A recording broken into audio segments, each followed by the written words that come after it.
Welcome back. The Trran wins Baldur's Gate 3. Karlach, I've kept the heat stuff on her all this time, and I've wanted to make a heat build, but all heat does is, aside from damaging you 1 to 4, and we'll talk about how we can negate that, it allows you to use heat convergence, which is just a one-time blast. It's not even as powerful as, say, my arcane ward with Armor of Agathis, because with that, Armor of Agathis will do 5 cold damage per spell level cast. So you will say, we'll say that you cast at level 5 or something. That's a pretty high level without using your best spells. So we'll say that you do 25 damage every time an enemy hits you. 25 cold damage. Maybe the enemy's wet, maybe not, but we'll just pretend that they're not, because you're just running in battle real quick. So we're giving you a less than top of the line spell cast without the wet amplified. 25 cold damage, that's respectable, and you don't have to do a thing. Yet with Arcane Ward, it only ticks off 1 of those notches, and you might have 10. So you can get hit 10 more times. With Heat Convergence, you just use it all up in 1 single blast, and it's 1 damage per Heat Convergence, and it maxes out at 7. You can't get higher than that. I was able to, I mean, with a couple variations of our gear, I can accrue 4 heat per attack, and it still isn't enough. Because realistically, let's take a look at these gloves. Whenever I deal fire damage, I gain 2 turns of heat.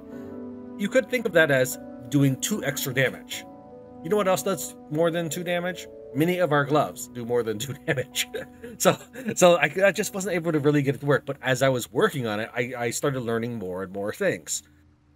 If you aren't interested in breaking the game, and you wanted to use some sort of heat mechanic build, Curwen's Cauterizer deals 1 to 4 extra fire damage and can inflict the burning. Burning is actually kind of hard to apply. Alchemist Fire seems to be the most reliable way to apply burning, so I even tried making a heat Alchemist Fire throwing build for a while. Then Flail of Ages and have it apply the burning condition. You can actually apply the Flail of Ages Elemental Age spell onto another item if this is in your offhand, but you'll need a character with dual wielding ability. So I could slip this on, say, Gale, who duels Quarterstaves, and then cast the fire on Curwen's Cauterizer. Just keep in mind that Elements of Epic only apply if it's been hit by Elemental Age. You can't apply Burning Condition with this spell on a different object, but you can still benefit from the 1d4 fire or cold or acid damage. Alright, I said I was talking about Karlach. I talked about how you can ignore taking this damage. This is one part that's bad about heat convergence, but it's easily negated. It's just that heat doesn't do much damage, right? We just explained that gloves could pretty much take over the entire build. You take 1d4 fire damage. There are several different ways you can just regenerate, whether it's the Wave Mother's robes, which also give you fire resistance, by the way.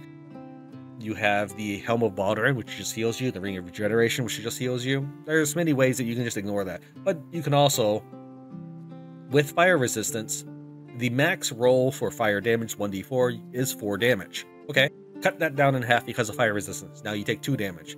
Then after that, you subtract 2 from exoskeletal endurance or any sort of armor that reduces damage of fire damage. Things like your adamantine armor, other types of plate armor might only reduce 2 slashing. So pay attention to what it says there. We can see that exoskeletal endurance will remove those last 2 points of fire damage, so she would take no damage. However, if you take the Elemental Adept feat towards fire, which ignores fire resistance, even though this is not to your benefit, you will ignore your own fire resistance. So she would take 2 damage consistently from her heat ability. It's ridiculous, but that is true. Also, while we're at it, when throwing Alchemist Fire, your Fire Elemental Adept does ignore enemies' resistance when it comes to that burning damage that follows. Because I've used the Gale as our target dummy for a lot of this, Asteria and I throw bottles at Gale, and Gale is able to resist it because he's got the Darkfire bow equipped. Again, we're trying to work through this, trying to figure things out, and I came upon this method to get even better fire weapons. And this is definitely, at this point, breaking the game. Meaning you're not supposed to really do this, but as of the most recent version of the game, let's see, where's the, here we are, 4.1.1.5022.896, I think otherwise known as Hotfix 25. You can do this. We'll upcast Flame Blade. And this is only good for 10 turns. You say that's not really going to help us too much. Well, hold on. We're not done yet. We're just going to do this twice. This one by default is a druid. His name's Danton, and Zenith is by default a cleric. It is a druidic spell. And now we're going to go ahead and dismiss them through withers. I guess you could just also dismiss them, but since we're doing 2 at a time, we've dismissed them both. Then you see how they're gone now, right?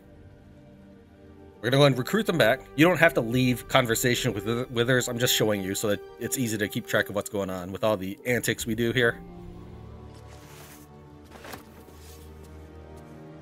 You can see that they're still holding the flame blades, and they no longer say 10 turns remaining. They're just permanent flame blades. I can do whatever I want with them. I can drop them on the floor. I can pass them over to another character. Let's say we pass them over to Karlach or something.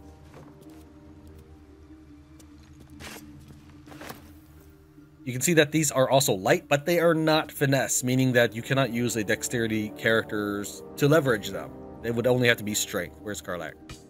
However, since they are both light, it does not require any feats to make work, and you could immediately dual wield flame blades, doing 5 to 30 damage each. That's 10 to 60 in a single action and bonus action, assuming you have an extra attack in there, which most characters will. Say 3 attacks per round is not abnormal. That's 15 to 90 damage just with this. All right, and also they look cool. That's the best part of these flame blades. But we're not done there. This is not what we'll be using. We actually will be using something even worse than that. Let's go ahead and dismiss these guys. We no longer need them. But I wanted to show you how we get that. In order to do that, they will need to be a druid who can cast Flame Blade. And upcast as much as you can in order to get the best Flame Blade. We're back in towards the Stormshore Tabernacle. And you might remember that we kind of get cursed. We want maybe 2 different people. Wonder if we can take our whole team down there. He's busy talking, so he won't turn around. This will give us time to get everybody in. Down here in the Stormshore Tabernacle, you get cursed by the gods whenever you steal something from the chest. And they're currently empty. That's okay. We need a total of 4 Diva Maces for my party, because we're just going to break the game entirely. It's not that I had to break the game to beat it. We just do. All of our characters, aside from Minsk, are super powerful. I say this because I do know that there are people who don't like seeing players become obscenely powerful, but that's why I call it Tran wins. Astarion, for sure, he doesn't care about the gods. He's okay getting cursed. What we're going to do is we're just going to put something in the chest. It could be this incense. We're just going to throw it in the offerings of Helm, and then we'll take it. We are now cursed. This is good for maybe 2 divas. Oops, I didn't mean to click that. She doesn't really have much use for the gods.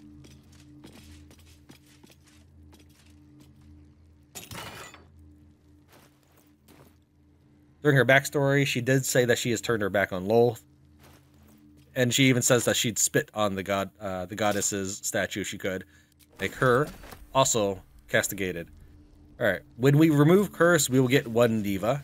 When we cure the wounds, we get 2 divas. We'll go ahead and cast remove curse on 1. Whatever it takes. Just to summon the first. Can't reach destination, come on.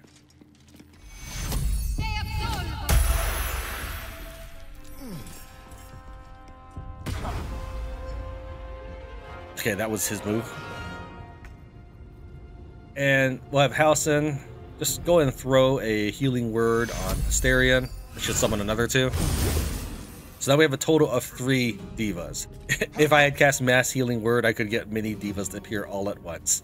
Now we just need to defeat all of these guys. That shouldn't be too much of a problem. And they're gone. Alright, the whole reason we did that. We're gonna need a character strong enough to pick up these bodies. The elixir of giant strength will be the order of the day for this. Once you pick them up, you can see that there's actually no real loot on them. Okay, what you do is go ahead and type in, and I've looked at all the creatures that you could summon with the castigated divinity. There's genies, cambions, and divas. You can get the cambions and genies by using a cleric of neutral or evil alignment, and then being castigated by divinity. All right, so type in diva mace.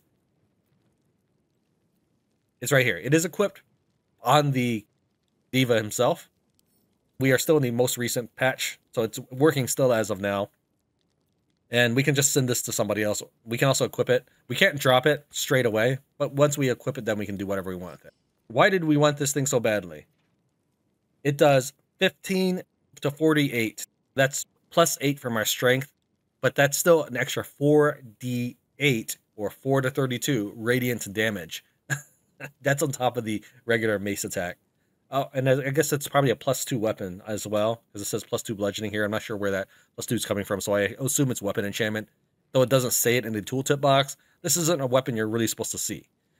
Now we have 4 of them. Actually, here. There you go.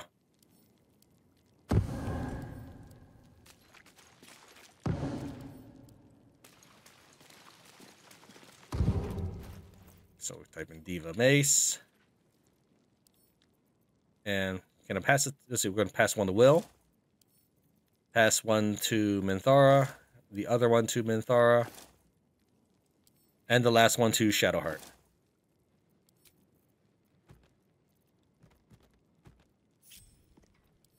Best not to touch the chest of offerings other mortals have left to their gods.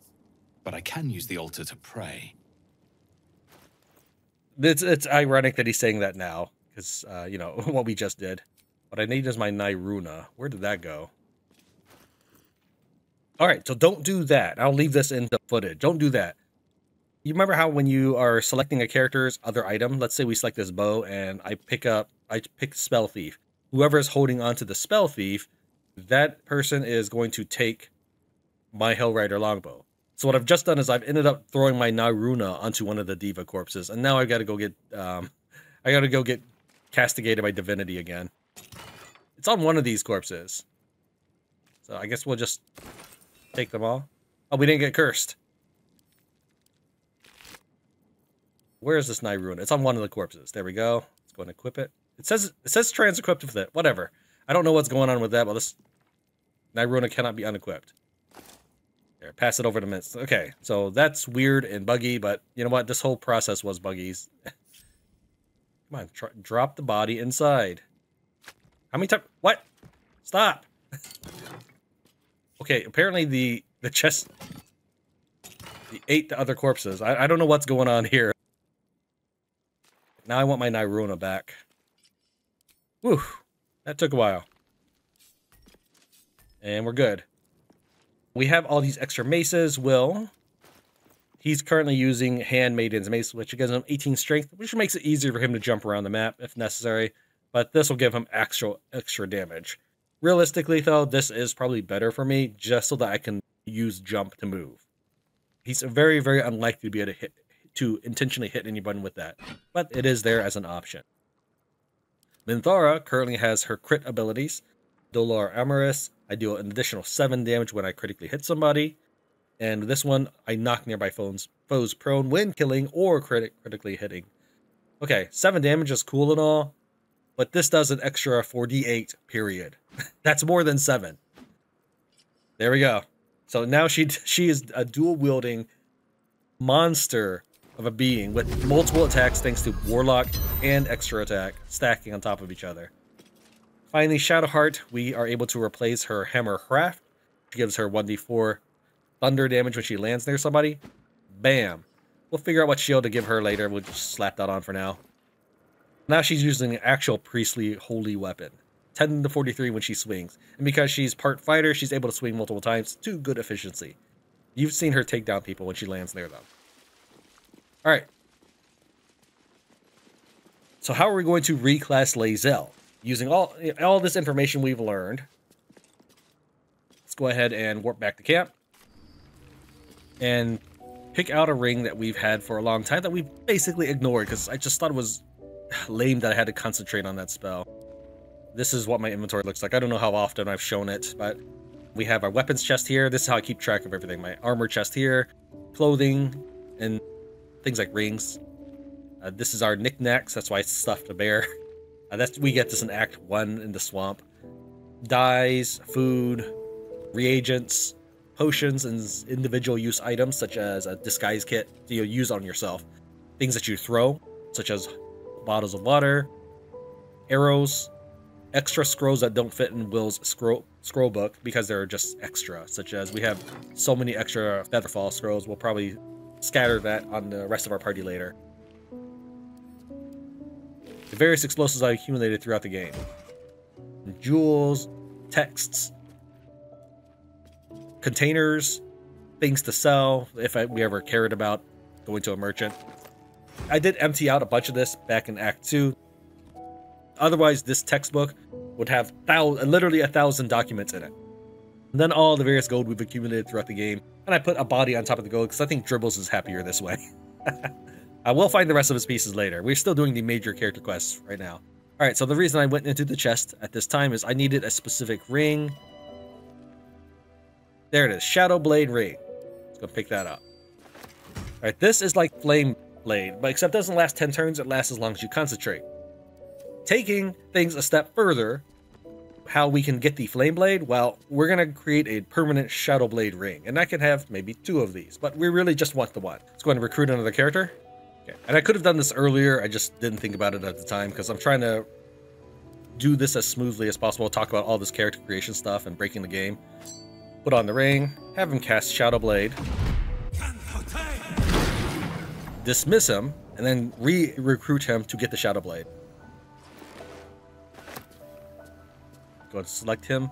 Yeah, I should have done this earlier on his previous dismissal, but we can see that this Shadow Blade, we can just hand it over, we can do whatever we want with it.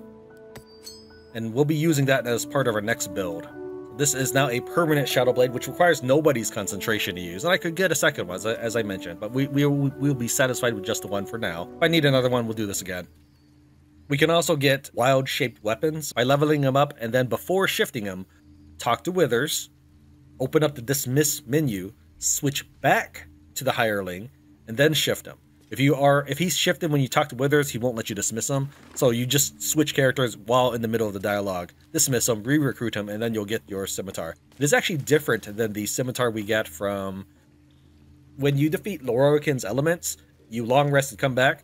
Those weapons, still as of this recent patch, they'll probably fix that in the future. Because they seem to really like nerfing your ability to steal weapons from your hirelings. I can understand why. The one that Lorroakan's guide drops is Fire Myrmidon's Burning Scimitar. Let's go ahead and equip that and I'll show you. This is how it looks. It looks really cool. Look at that. However, its main benefit comes from Scorching Strike, and we're not currently using that. This is why I decided I was going to go for the Flame Blade, okay? Because this is where I started my build with the heat thing from. Notice that when I'm doing my strike, there is no animation. Because it's not expected to be on a humanoid character. And it also takes a long time too. That just now that it just finished because it couldn't register animation, it broke, and then it allowed me the delay for the martial arts unarmed strike. That's when I officially finished my attack. Normal attacks show up fine, however. Alright, go and use Nyruna again. We'll pass this over to Lae'zel, and we'll move Lae'zel's stuff over to Minsk. So Minsk will be Lae'zel's build, and Lae'zel will be my new ninja. Let's go ahead and build her. For our first level, we're going to be a rogue. As for our stats, let's go ahead and clear this. We are minimizing strength thanks to Elixir of Cloud Giant Strength, but depending on how you're building your character, you could just use finesse/dexterity in order to do your damage. We're going to go ahead and capitalize on strength, so we will be taking Tavern Brawler, giving us an extra point in Constitution, since we wouldn't need it in strength. So let's try it for an odd number of Constitution. Alright, let's see if that works. We want as much Dexterity as possible, and as much Intelligence as possible, thanks to her Diadem of Arcane Synergy, which, at least as far as the patch that I was trying this earlier build with, for her Githyanki Warrior build, that is, I got Intelligence damage because of her Diadem of Arcane Synergy applies a bonus to her damage when she affects a condition onto an enemy, and Threatened is a condition. +1 to Intelligence evens that out. We're not going to get an ability score improvement since she will only have 2 feats, so 17 Dexterity is not that helpful to her. We're going to drop that down and bring up Wisdom for the Wisdom save. As for her proficiencies, she wants maximum stealth, since greater invisibility would help her. The way that spell works is every time you make an action, you roll a stealth check. And if you pass the stealth check, you maintain invisibility.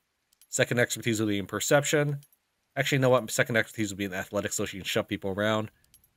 And I don't really know if it matters what else the other 2 proficiencies will be, so we'll do investigation and insight, and that's her first level.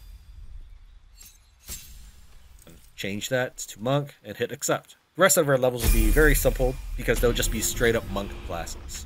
We're going to make her a shadow monk, which specializes in stealth and subterfuge. And as a Githyanki with racial skills that allow her to be mobile around the battlefield, I think it kind of fits thematically. While she is a very violent person, there's no need that violence has to be out in the open. In fact, she often talks about strategy and tactics. And one of the first things she does in the beginning of the game is try to assassinate you in camp because she doesn't want you to become a mind flayer. And that being said, she's not doing it out of malice because she plans on killing herself. For our first feat, it's going to go Savage Attacker. We are using the Shadow Blade, which is a finesse weapon. But we're going to go Strength anyways in Tavern Brawler so that we can get a little bit more damage per round. Still, if you didn't have the elixirs, maybe you're earlier in the game or you didn't feel like drinking them, you don't have to, I mean, you could just go full in on dexterity, and this build is just fine without the elixir. Just keep hitting that accept button, because monks are much easier to level up than, say, than a wizard. For our second feat, let's go and get that Tavern Brawler. It won't help her with her Shadow Blade, but it will help her using her Unarmed Strike to utilize that bonus action she gets per round.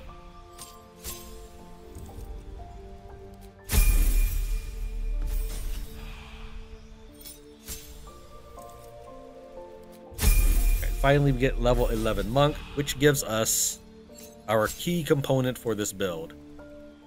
Shadow Strike with a weapon, not Shadow Strike unarmed. Don't use this one. With the 3d8 psychic damage, we'll be doubling that, so she'll be the new carrier of the Resonant Stone. Let's go over to Jaheira. Pass that over to Lae'zel.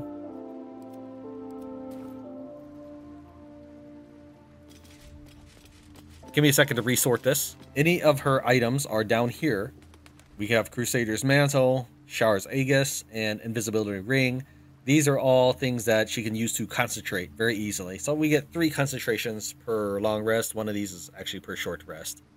Also 2 amulets that she can use to switch things up if she wants more concentration spells. They're over here instead of over here because I would have to click on these things. And then by default, it just slaps the new icon here. For example, we pick that and there's a new item. So we'll just put that all over there. All right, why do we want all this? Well, first, let's go ahead and concentrate on something. We'll use Protection from Evil and Good, which is a short rest item. Okay, now she's concentrating on that. Let's go ahead and Stealth. And we'll use Tran as our target dummy. 13 to 51 psychic damage. Doubled because of Resonant Stone. And more if she does happen to crit. The Open Hand Monk, my Jaheira build does actually do more damage per round than my Shadow Monk build. However, the Shadow Monk will be more beneficial to you if you're using your illithid powers, such as, I don't know, Psionic Overload, giving you an additional 1 to 4 psychic damage, as well as, of course, Luck of the Far Realms, which is automatic critical hit. Those things will make this superior. Alright, let's go ahead and strike Tran. Okay, let's look at that. I just did 80 damage. And then she would, of course, get to do this, which would benefit from Tavern Brawler, her Unarmed Strike. It does not affect her main attack, but this will give me something to do with the bonus action. She'll do the massive amount of psychic damage from both her blade as well as her Shadow Strike. They each do large chunks of psychic damage. And then, for whatever reason, Lae'zel can do double damage with her attack, as long as she doesn't have, say, an offhand weapon or a shield. If it were Tran, this wouldn't work. Jaheira can do the same. Most female characters can do the same. It is a bug, and it shouldn't happen, but it does. Basically, it counts her damage twice. You can take a look at this first one. It says a damage roll 16, the 2d8 psychic, reroll strength modifier, arming enhancement, strange conduit. You see that? And then you go down here, it's the exact same. So it happens twice. Don't know why it happens twice, but it does, and it depends on who's doing it. Tran couldn't do it, but Lae'zel could, even if I build them the exact same way. Now I have another very, very strong person. And she does have more monk key points than Jaheira, but each one of these actions that we do per round will use up roughly 25% of my key points. And I calculated that all out. She'll use 3 out of 12 in a single round because she has one action. Also, she can do another main hand attack because that does count as a weapon strike.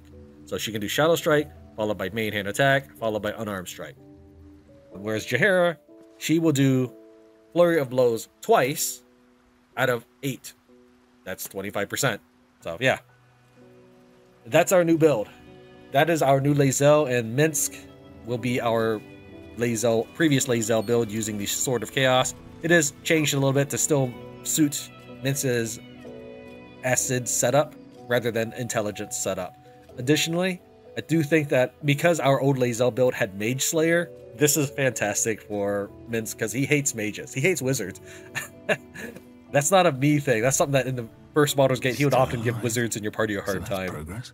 But not hate. We'll just consider it a very competitive rivalry. Let's go to the lower city center wall and begin our next main character quest. North of the waypoint is a store called the Devil's Fee, and there is a creature on top of the roof that we will interact with. We'll do that on the way out. We're not going to complete this portion of Devil's Fee yet, because I just want to show you slightly modified dialogue. Who adorned these walls? Better to have hung a mirror, taken a good long look at themselves. A bloody display of murderous power. Baal means to stoke fear, make us cower. All it does is make Minsk wonder if Boo has already eaten this villain's eyes. So you have to go.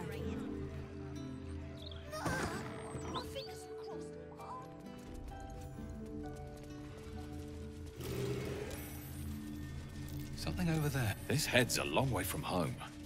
Belongs to one of the few plains death devils. We can look around the store and then we'll acquire information that says that she is actually a true arcanist. The horns of a real war devil. Bet they were a pain to acquire. So many authentic, devilish items. A diabolist's at work here. Within the crystal, you see the devil Raphael sipping from a goblet of blood-red wine. That's curious. He smiles as he catches your eye. Can he see you? Infernal gems, straight from the heart of Minoros. Quite the rarity.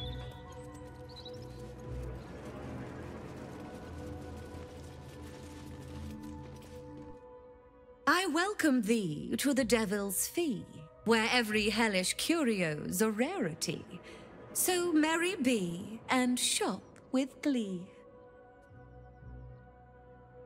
Your hoard of genuine infernal items is impressive. Show me the really good stuff. Well, well. It's been a while since I've had such discerning custom. Here, you may browse my more curated selection. Let's take a look at this curated selection. Unfortunately, she doesn't sell the hat that's on the table, so we'll just have to steal that. We'll start with the Caitiff Staff. This will allow me to restore 1 Warlock spell slot. That's what the restoration right there is for. I will probably pass that to Minthara so she can just get an extra spell slot, but you do get them on short rest. I'm not sure anybody really cares. Hellbeard Halberd gives +6 poison damage. Shapeshifter Hat increases your wild shape charge by 1. This will probably slip onto Halson. Cloak of the Weave. This will go to Gale, giving +1 bonus to spell save DC. Gemini Gloves. Unfortunately, okay, so Adroit Caster. Cantrips targeting foes and allies can target an additional creature. Yes, I could cast Ray of Frost or Firebolt twice, but here's the bad part. This is once per short rest. And while short rests we've just established are not that big a deal, it does mean that you can't just turn it on and forget about it. You have to actually actively pick it and do it and then utilize it. And that's annoying. If I were to modify the game, I'd probably try to remove the short rest option. Just say, like, you do this forever.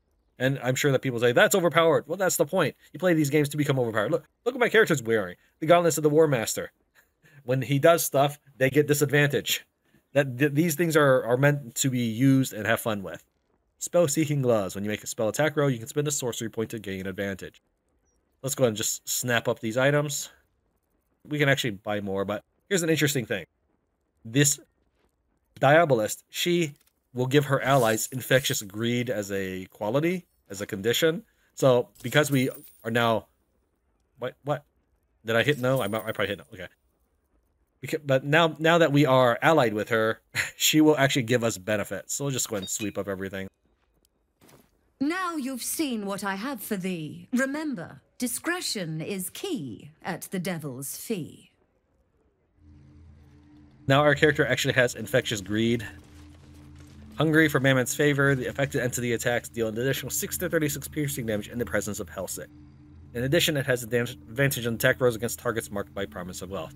This has absolutely no benefit to the player because you have to be around her. Really what this is for her allies, when you get into a fight with her, if you get into a fight with her, they would have infectious greed and she would hit you with things like Promise of Wealth.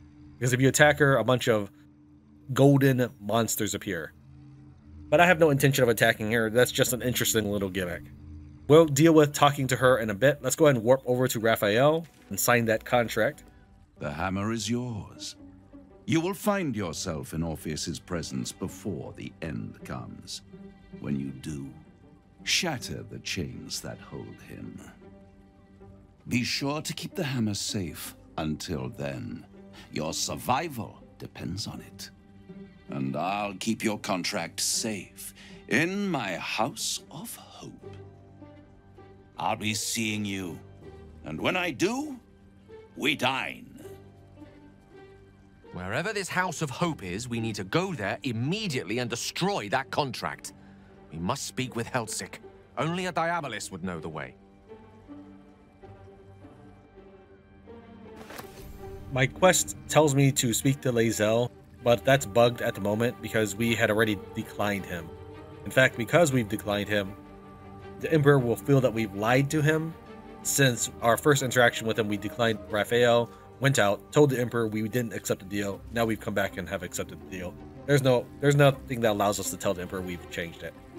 I only bring this up because the Emperor will sound very hurt because we lied. And here I thought you had half a brain. How wrong I was. You signed a deal with Raphael. What were you thinking? I did what needed to be done. Sometimes that involves making unexpected deals. You were too hasty. There would have been another way. And now you've given Raphael the right to your soul. Hold on. Raphael doesn't have my soul. If I abide by the contract, I owe him nothing. What if you change your mind about giving him the crown? What if you decide that giving Raphael dominion over the Hells is a bad idea? And anyway, do you really expect him to keep his word? You think he'll stay far away from you forevermore, or will he come knocking again and again and again? As long as he has that contract, he owns you. I won't allow that. It doesn't matter what you do or don't allow. It's done. Think again. We're getting that contract back. You heard him, right? It's in his God's awful House of Hope. We need to find a way in. I swore I'd never return to the Hells. But for your soul, I'll make an exception. Just this once. We need to talk to Hellsick. She'll know how to get into that devil's lair, if she's worth her salt. I'm getting in, getting your contract, and then I'm never setting foot in the Hells again. I like that we're having this conversation right in front of Raphael.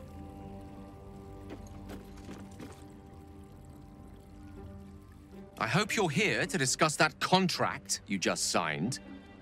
Agreeing to give away our greatest hope of salvation wasn't the wisest of moves.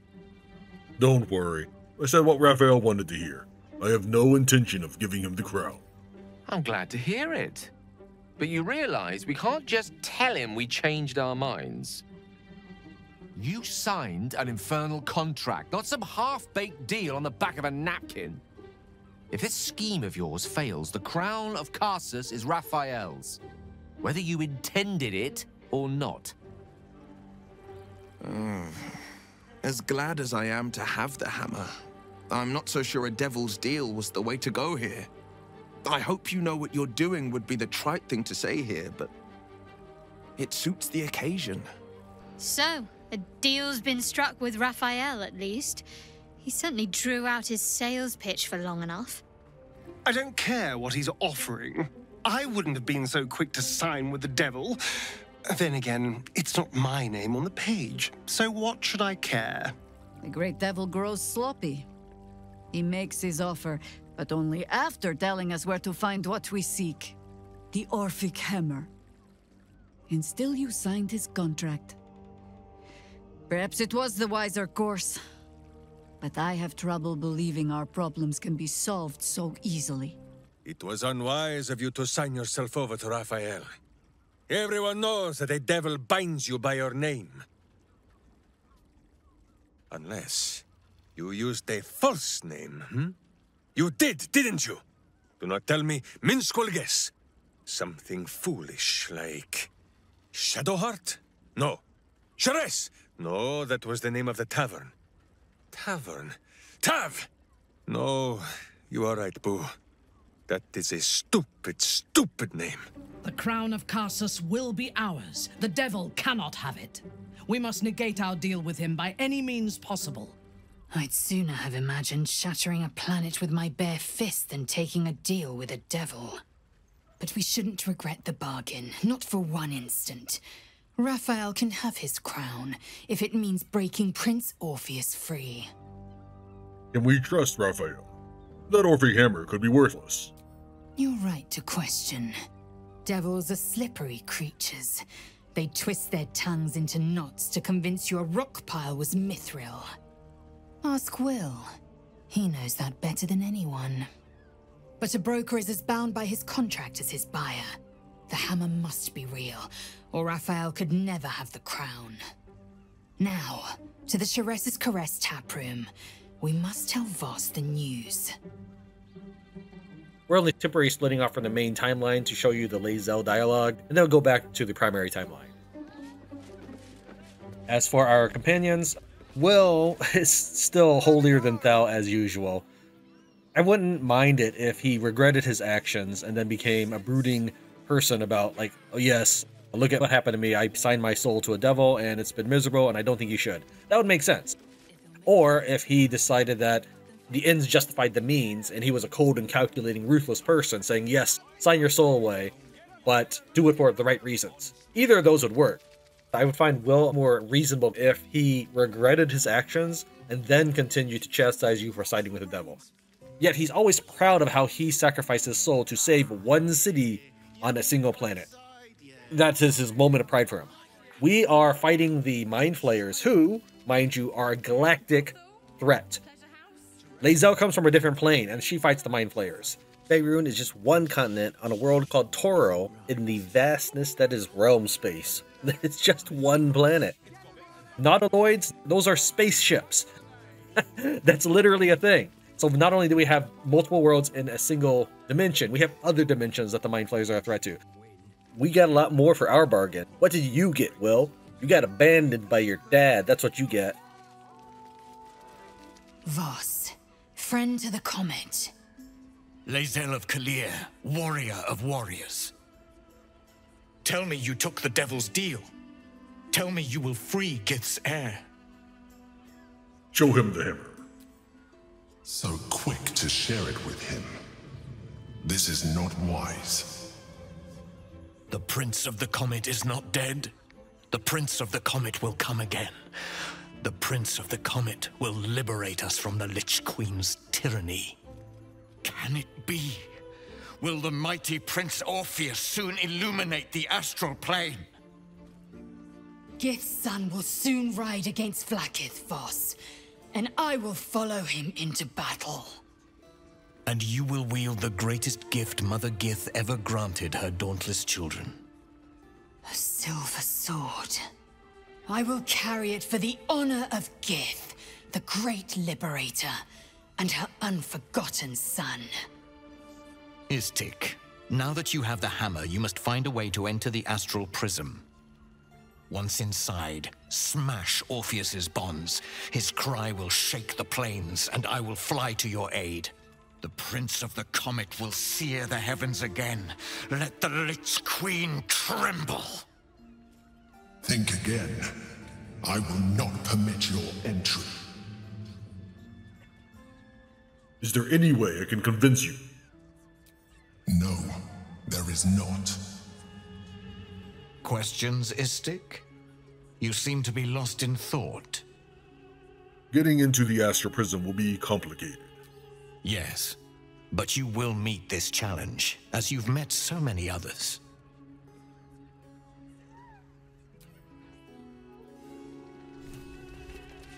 And there's one more person we're going to chat with, Gorilla.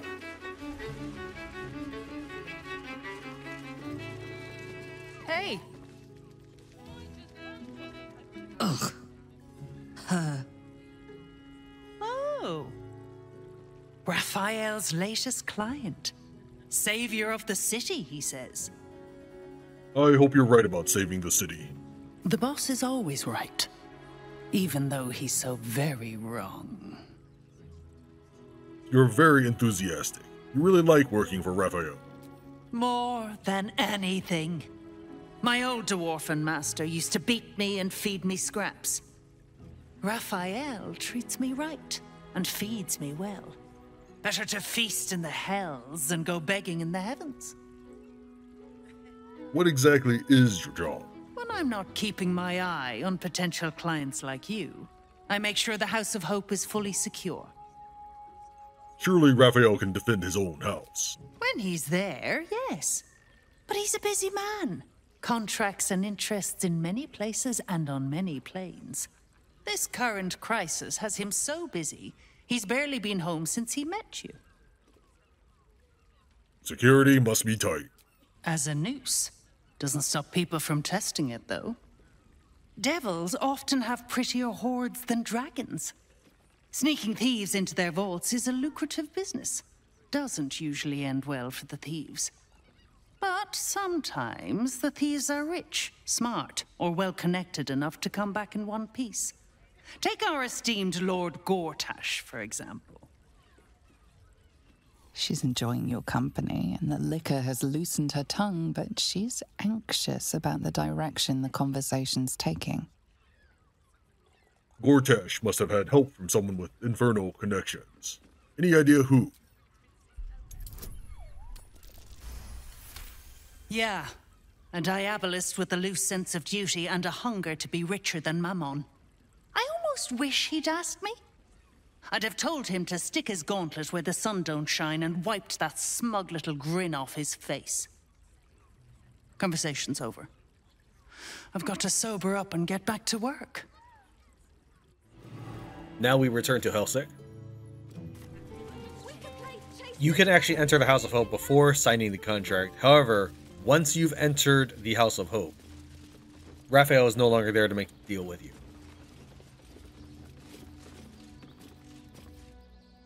My most perceptive, prospective customer. Welcome back. Curios don't interest me. I'm interested in the hells themselves. A place called the House of Hope in particular. Truly? That's remarkable. I like to deal with remarkable people. Very well. You stand before Mammon's picklock, latchkeeper of the 9 hells. My business is not information, nor hellish curios. Not really. I break people into the hells. That's my thing. Raphael told me the crown of Karsus was stolen from Mephistopheles. Were you involved with that? Lord Gortash wanted to steal something from Mephistopheles, so I punched a portal into the Archdevil's dusty vaults. And then oh, gosh, my fickle memory fails. If only something would jog it. Pay 1,000 gold. My, what deep pockets you have. Gortash stole the crown of Karsus, pissed off Mephistopheles, but rather intrigued another devil by the name Raphael. His House of Hope is furnished with a great deal of treasures, many related to Karsus. But alas, he lacks the crown itself. He's rather ambitious. One can only wonder what he has planned for the crown. The answers to that can probably be found within his house. Time for a social call, then. I'm sure Raphael makes for a wonderful host. Can you help me break into the House of Hope? What a fascinating proposition. Ludicrous, of course, but fascinating nevertheless. Very well. If you wish to die in Avernus, that's your business. Mine is charging you for it. Of course, such a task will require quite the substantial donation to Lord Mammon's coffers. Such a task would be tantamount to suicide. Do not even entertain it.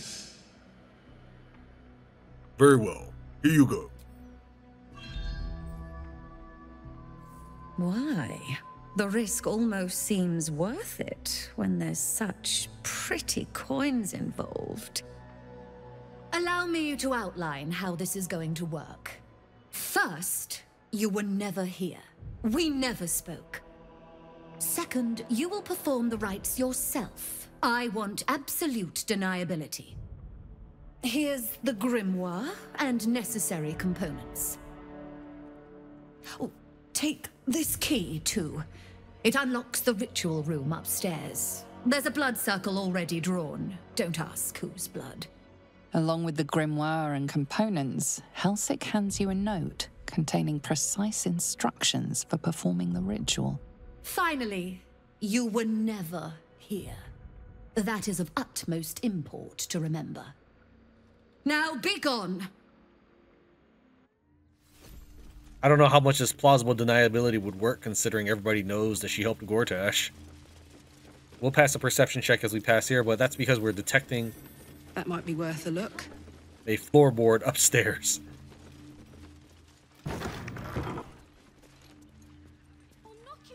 I strongly suggest that you reconsider this course of action. Whatever you expect to gain from the Hells is not worth the risk of traveling there uninvited. The last time the Emperor got up in our business about where we're going is when we went to the optional area to Kresh Shalek, which wanted the Astral Prism. So he's very concerned about things that interfere with his objectives. And in this case, freeing Orpheus, which logically sounds like a stupid move. We've discussed this way back in like chapter 50 of the playlist. The game is going to just let you get away with it. But realistically, if you're looking at it from a logical in-universe standpoint, it's dumb to do this. And we're going to do it anyways. Here's the Orphic Hammer, which we got for promising our soul if we didn't turn in the Crown of Karsus, with Unshackling Strike as a class action. Says, smite the magical bonds, keeping a creature restrained, paralyzed, and stunned, freeing it. It says we have a lot of damage, but I think that's because of Infectious Greed, so don't worry about the damage numbers. I don't think they're accurate. We have advantage on saving throws against spells as long as we have that equipped. But otherwise, it's an okay weapon. It's not really meant to be used as your weapon, though. It's just a tool. Let's go and fish everything out of the bag so we don't have to open the bag each time we want to get something out. And then we'll take a look at the grimoire.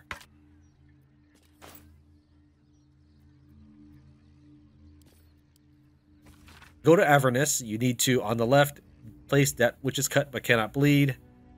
Smells but cannot sniff. The dead remains. The circle's center shall have the infernal marble, and then go to hell. I mean, no disrespect. Legal notice. The owner of this grimoire asserts that it's for scholarly and recreational purposes only. This is not a channel that offers financial advice. It's one of those things, right? Okay, and finally we have opening a hell gate. And this is the same business. Place a skull and a star point, coin of mammon, blah, blah, blah. Alright, so here we go. Skull here. Mammon here. Incense here. Oh, did I do it wrong? It didn't glow. It must be diamond. There we go. Diamond there. Incense there. And then marble in the middle. There is nothing to be gained by invading the devil's home, and everything to be lost. There's a couple more things we're going to take a look at while we're up here.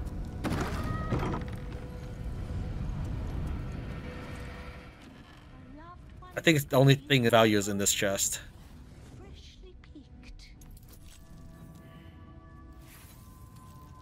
Come on.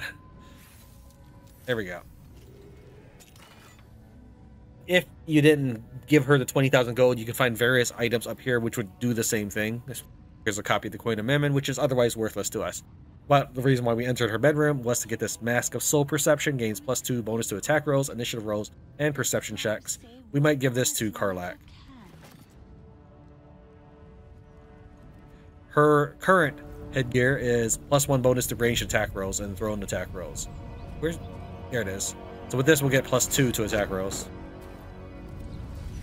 This will require your whole party to enter, and unfortunately, this stealth is not as much of an option here without finagling. We'll be taking our whole party in, but there are some slight problems with that. Gods, I can't believe I'm doing this. This is all your fault, you know. You're lucky I care about the fate of your eternal soul. Let's just get looking for that contract. Yes. How hard can it be, stealing an asset from a devil's stronghold? On the bright side, my engine finally feels normal, like it isn't about to explode.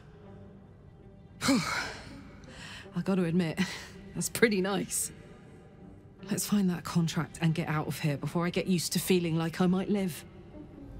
An infernal abode. This is not a place in which we should linger too long.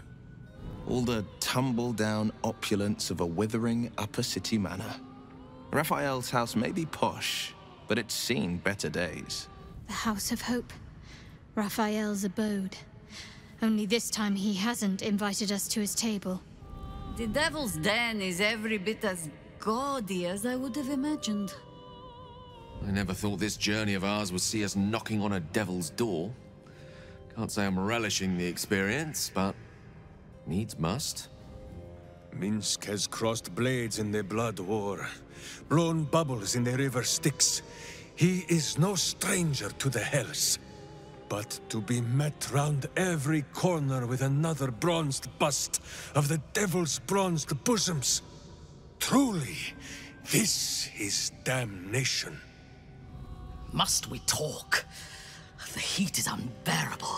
My mouth is as dry as a dust devil. You know, for all the sense of dread and horror seeping through this place, I really feel quite at home here. The house is excessive, overwrought, and ever so seedy. A perfect reflection of its owner. I don't see why Karlach just doesn't stay here. We just conquer the mansion and it's her territory now. I don't hear the Emperor. Could even be our stronghold. You came. Such a shame. Curiosity killed all the cats. It won't be so kind to you. As the woman speaks, you hear a distant rattle of chains, and she winces in pain. The jailer will hear us. I shouldn't be talking to you. I must go. It's not kind to me. The figure flickers and starts to dim from view, but you sense she could be convinced to return. Wait, who are you? The figure shimmers brightly. Your words seem to have piqued her curiosity. Who am I? Oh, it's my favorite question. I scream it into the dark while I sleep, and whisper it to my memories when I wake. I'm the thing that kills you, and the only reason you're alive. Made by a promise, undone by the truth. A handshake, a hug, the first beat of a newborn's heart. I am hope. What little is left of her. A guttering candle in a universe of night. Raphael's driven her mad. Poor soul. I'm not much of a friend to anyone anymore. But I could use a friend myself. Do you want a friend to guide you through this madhouse? I hear the jailer. It hears me. It'll call Raphael, make every question count. Make some of them count twice. What is this place? Raphael's House of Hope. But your question was hopeless. You already knew that. Don't waste any more words, or we'll both be sorry. The house is home to many things. Most of them really want to kill you. I strongly suggest you try not to let that happen. Find your contract instead. Save your soul. You hear a sound like the rattle of a chain, and an agonizing scream in your head as hope flickers from view momentarily. Shh.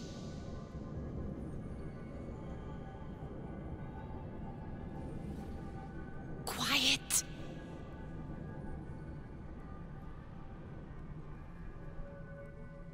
There it goes. Everyone here is mad. Even you, especially me. And that makes them dangerous, but it also makes them stupid. I'll make you seem as ruined as the rest of the people here. A simple glamour to make you a terrible wretch. Now whisper your questions, little wretch, but really quiet and very clever. Concentrate. We have several class options here, and the only one that is actually noticeably different is Barbarian Performance. Try really hard not to roar your words. I think that's funny, so we'll pick that as an option, though there are no consequences either way. Remember, quiet as a mouse. What dangers should I prepare for? Can the fly prepare for the spider? Can the soup prepare for the spoon? You're dead, dead, dead! All of them. The traps and the monsters and the humongous balls of fire. Is there any way I can help you? You can't help me! You can't even help yourself! You're gonna die here! You ask after me rather than your own heart's desire. It would bring a tear to my eye if I had not shed them all so long ago. The hammer Raphael gave you is the key for you and for me. Where is Raphael? Behind you! Skipping across the plains, spinning plates, making deals with dukes and devils. He's a busy man. A busyness man. But not a man at all, of course. He'll be home soon, though, and you better find your contract before he arrives. I read it. There are precisely 49 clauses and subsections that give him the authority to tear out your soul if he finds you here uninvited. You really should have had someone clever look that thing over before you signed. Where will I find my contract? The same place you'll find your sorry little soul when Raphael rips it out. The paper cage for your soul. Such a tiny thing, but it's one of his favorites. In the archive, down the corridor, past the debtor. Oh, the debtors. They won't like you. But I like you. I know I do. I think I do. I hope I do. I just need to ask one question, and I'll know for sure. What is it? Can you save me? Please, please, please, please, please, please, please, please. If I can, I will. What needs to be done? All right. You have to listen very, very, very closely. I will say this only once. Find the key, take the contract, smash my chains. Find the key, take the contract, smash my chains. Find the key, take the contract, smash my chains. Once you take the contract, the fire will come. And Raphael, you must run, run, run. But don't forget me. Please, please, please. I don't want to burn. Not again. We won't. We'll get you out. I promise.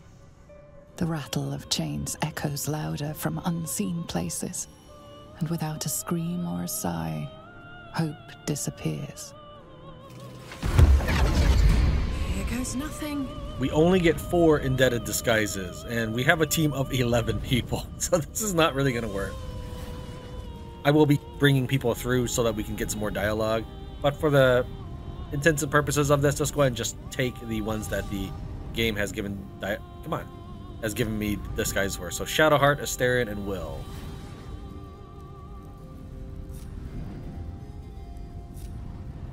We'll find some more disguises and we can come back for the others. There's also a little bit of dialogue we can get if we move them into this hallway here. It's going to make the second group out of this unit.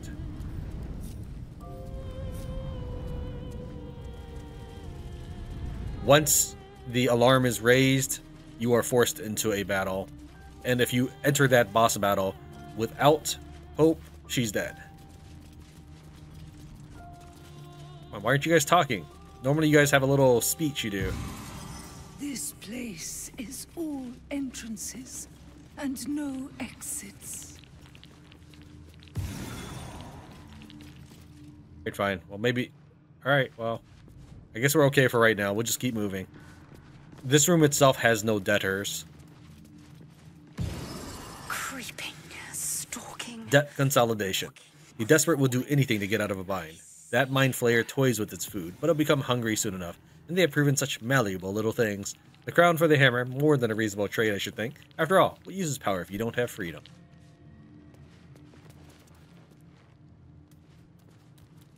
I know you. Who are you? A builder. A creator. A savior. But at my foundation, I am a lost soul. We share that foundation. Like me, you made a deal with the devil and authored your own damnable fate for the greater good. How do you know about my deal? There is a stamp on your soul as distinct as a mason's mark. Raphael owns you, just as he owns me. What greater good did you sell your soul for? Alas, it was a good that never came to be. I was an architect in life, a builder of tombs and temples, but mostly of towers. My proudest work reached for the stars and sought to dry Seluna's tears. It was a monument to life and to virtue, and a happy home to my master for many years. What went wrong? Deaths in the family. Happiness rarely lasts a lifetime. When tragedy came, my master fell into darkness and despair. He marshaled a great army to ruin the world and bring all into shadow. I could not let it happen. I sought out the devil, Raphael, and signed an infernal pact with him. He promised to destroy my master's army, and I promised him my soul in return. The devil was true to his word. Fiends slaughtered my master's forces, but he endured somehow and blighted the land. This is a familiar tale. You, the architect of Moonrise Towers. You know my work. Oh, I am glad it endures. Perhaps you also have the misfortune of knowing my master, General Ketheric Thorm. By my oath, I did what the fiends could not, and vanquished Ketheric Thorm. Then all came to pass as I had hoped, though a century too late for my family and friends. Your actions may have justified the price of my soul.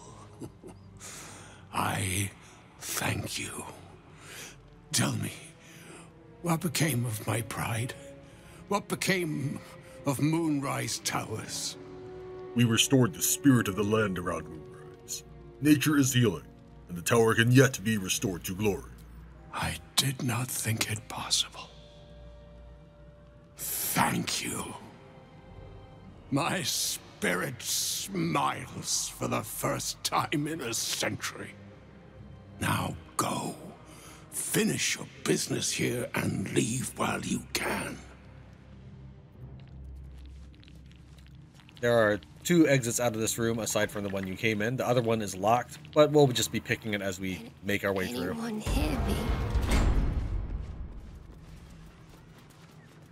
This is where Hope is kept. Actually, we have Asterion with us. Let's just have him pick things. There we go. Come on.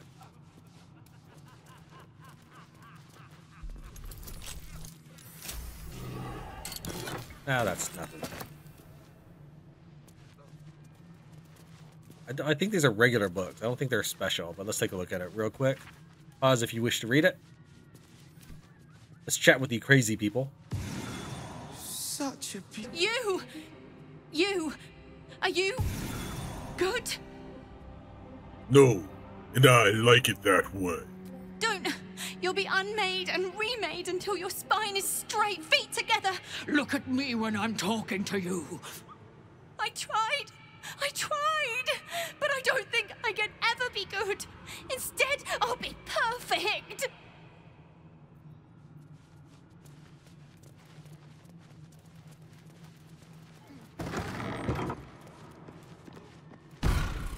Psst. Over here. Once we get more disguises for the team, we'll bring them into this room, and I'll show you the best lines for each portal. When is a door not a door? When it's a jam jar. You won't find a way out here. Or a way in. There must be something useful here. Oh, there is. There is. If you stare into the portals long enough, your mind starts to do cartwheels and tricks you into thinking you're falling into a horrible, yawning void. It's one of my favorite ways to pass the time. But you have no time to waste, or time will waste you. And what you need from the house is in the archive. Not here!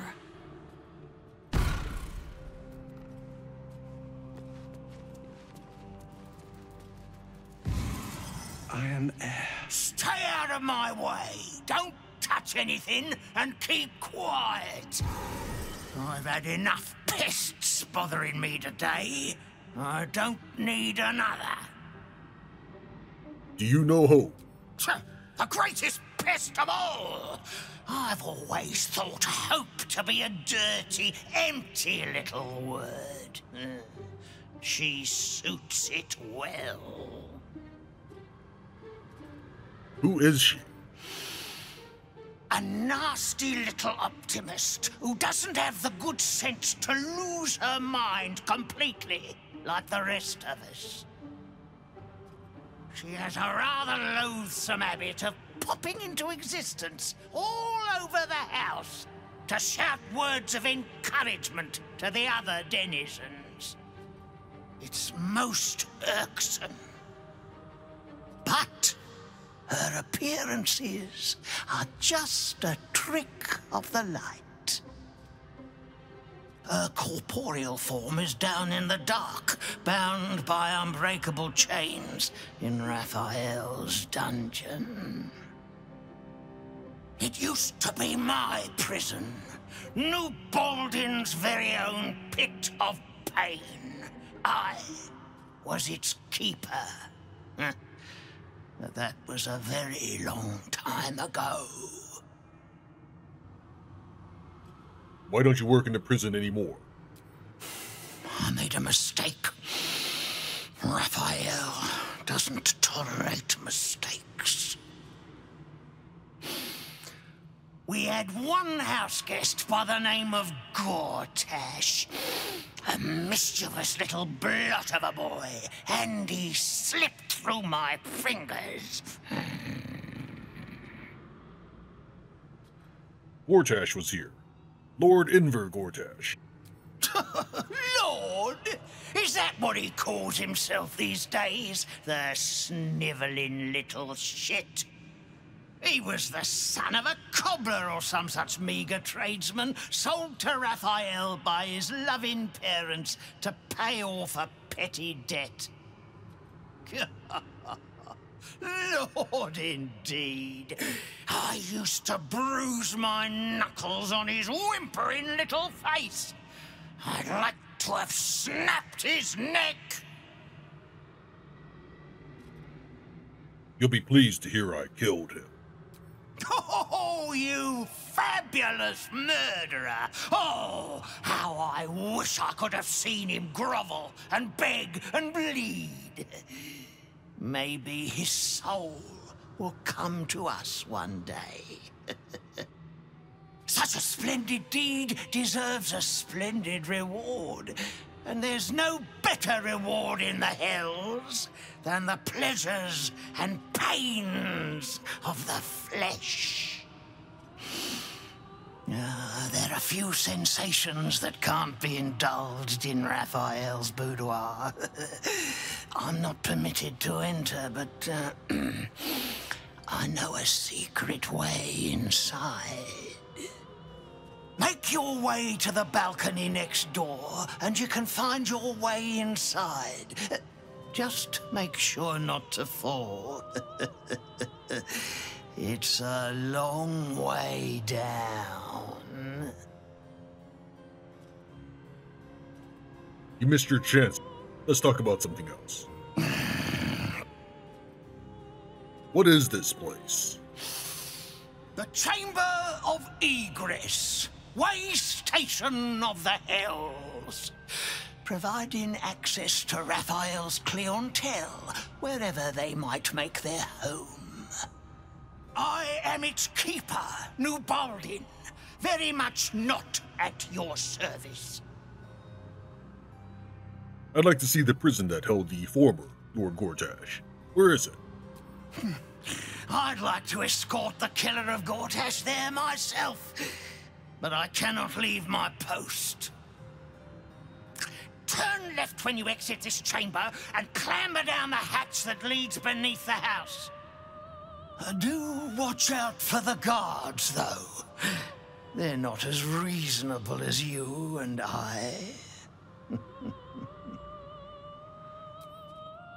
The guards are automatically hostile to you, and killing those guards will not make the house alarmed. You have to basically wander around without clothes, the debtor's disguise, and have these debtors see you. Yeah, we can't actually access this hatch. Oh, we can pull it open. I didn't actually click on it before. Of course. We're not worried about that. I'm not going to bother with this. We'll get... There's another way in, and that's the one we'll be taking. There was a shadow at my... Ghosts will continually pop up and try to speak to you, but they have no dialogue. They just rant a little bark. This is the prison itself. The boudoir he's talking about is to just hop along these cliff edges all the way to the next room. We'll be doing that later as well. Once we do that, we would cut ourselves out of some dialogue with Corilla, so we're going to hold off on that. We need to actually look for these mahogany wardrobes, and we can get more outfits from them. I think there's a total of 8 or so debtors' attires, not enough for the whole party. Were we happy once? Breathe deep and move. This dude, he tells you to kill him, but I will tell you that if you attack him, the whole house becomes alarmed anyway. So yeah, don't listen to that. Kill me. Kill me, please.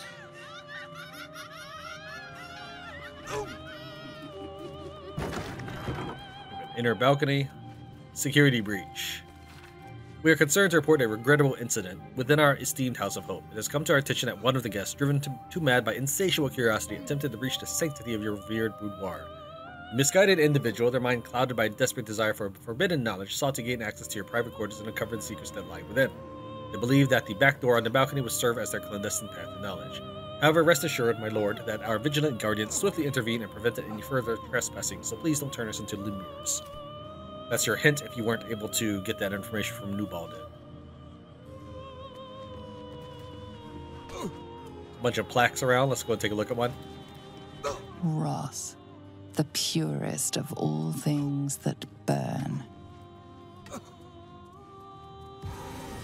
I deserve These are just names of songs. Pause if you'd like to read that. Thank you.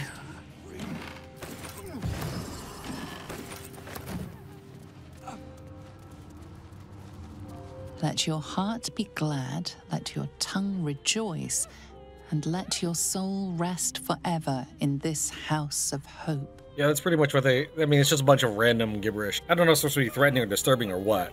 He said he'd turn my eyes in on themselves. To see inside me. Rolling and rolling until they burst. It's probably a pride thing. Where's that person running around as a dog? There she is.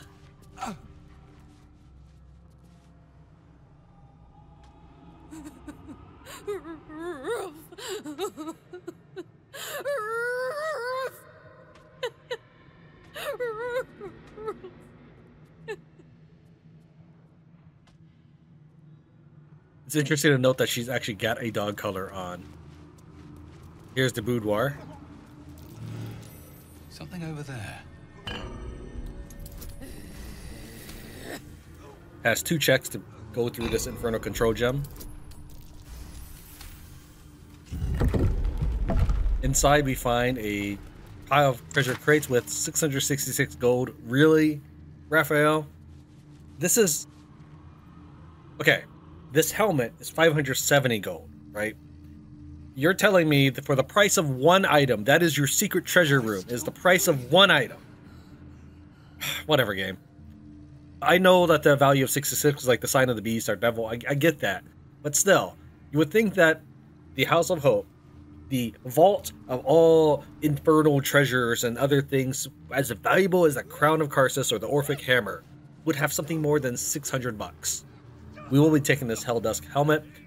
If we were continuing the Heat Convergence build for Karlach, this would be one of the items that she would be wearing at the end of this episode. But I wasn't able to get one that was powerful enough to be worthy of Tran Wynn's gameplay. On this, we have a Staff of Spell Power, which gives us Arcane Battery. The next spell you cast doesn't cost a spell slot. So now we have 2 items with Arcane Battery. That's pretty good. Contract Mole. I don't think you can do anything with it. There's a use command both in your inventory and on the pedestal, but nothing happens when you do that. So we'll just take it with us. Let's take a look at it itself. Plain unadorned note. Yes, we'll take it back to Noel. By the way, Mole's brother has nothing to say even after you've discovered that she's alive and well. I like to watch the door to the boudoir. I like to see who goes in, who comes back out, and who never does. Does Raphael mind your watching his coming and going? Why? It was his idea. Here I watch, forever and forever. Oh, I can never join in, but I'll always look. Do you know what goes on inside that room? Oh, I like to peep through the keyhole. There's so much to see. So much to see.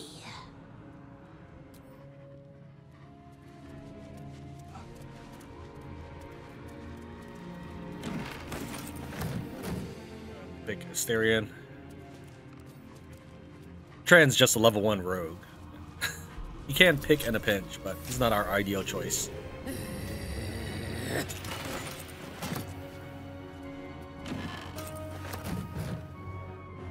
Don't! Please don't!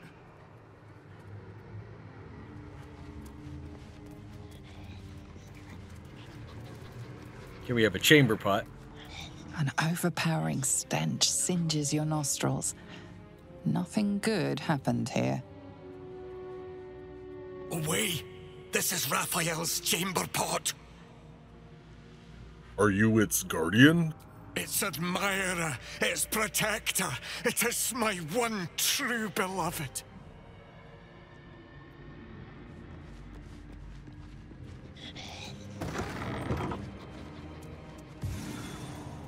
Been awake for 100 years. Corilla's transcript of a conversation between Raphael and her sister, Hope. What's that? Good morning, sweetling. How are you? What is that? This? Oh, nothing really. Just a little curiosity. Hope, my tenacious petal clinging to the flower despite winter, nature, and all common sense. This is an omen dream catcher. No? No recognition? Well, alright. This tinkly, feathery device is a jar. A jar for dreams, currently full to bursting. I don't mind telling you. Stop. Stop what, dear one? Jangling it like that. I'd like you to stop. You hear them, then? The captured dreams of forgotten children? The Amuans were a clever people. Their children slept like stones. No boogeymen or creepers invaded their imaginations in the tenebrous dark. No. Those figments went in here, and they got to know one another. A social house for nightmares. These things that go bump in the night live inside this dream catcher, and they are dying to meet you. Raphael, don't go! Serve me then. Damn your pride and serve me with your whole heart. Her eyes fixed on the dream catcher, then averting to his. Raphael is stunned to see her eyes narrow. No, I won't do it. I see. How naughty of you. As Raphael and I left, I chose to linger and listen at my sister's closed door. She was alone with the dream catcher. I heard her breathing grow heavier, then sharp, frozen silence. Then, Hope began to scream. None of us should.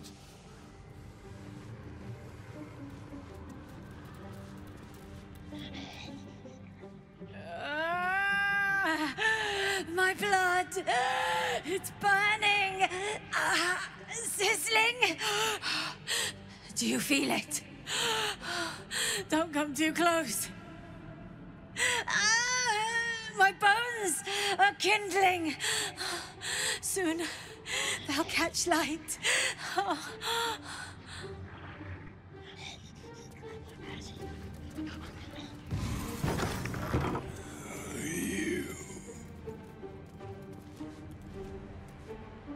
I'm in two minds. The rat and the man and the rat, they gnaw at one another.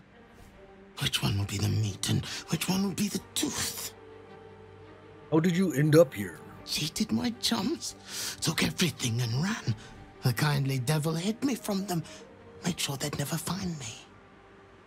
A skitter now, bested the litter, and hungry, want victual sweet with a rot. Simpler life, but harder. Yeah, I don't know if that was just a bad camera angle or what, but the screen went black there for a bit. Yeah, it must have been a bad camera angle. Probably shoved it over there or something. Rich clock? There's nothing you do with this. The face of the clock is downcast. I don't know if this is some sort of puzzle, because there's another rich clock on the other side. The face of the clock is downcast. But there's nothing that we can actually do to interact with it, so I'm guessing it's not a puzzle. You look positively Brother! Welcome! It's so good to see a new face. Aren't there many new faces? Plenty. Raphael brings new guests all the time. Some faces don't stay fresh for very long, though. Who are you? Who am I? I do not know. Who was I? I can answer. A priest. I spent most of my life singing praise to a god who did not listen. 1,000 prayers with no reply. Imagine it. Raphael answered the first time I called out to him. Perhaps what you asked of your god was impossible. It was not so much to ask. Not riches or miracles. Just enough coin to keep my family happy and healthy. Raphael delivered, and then I was delivered to him.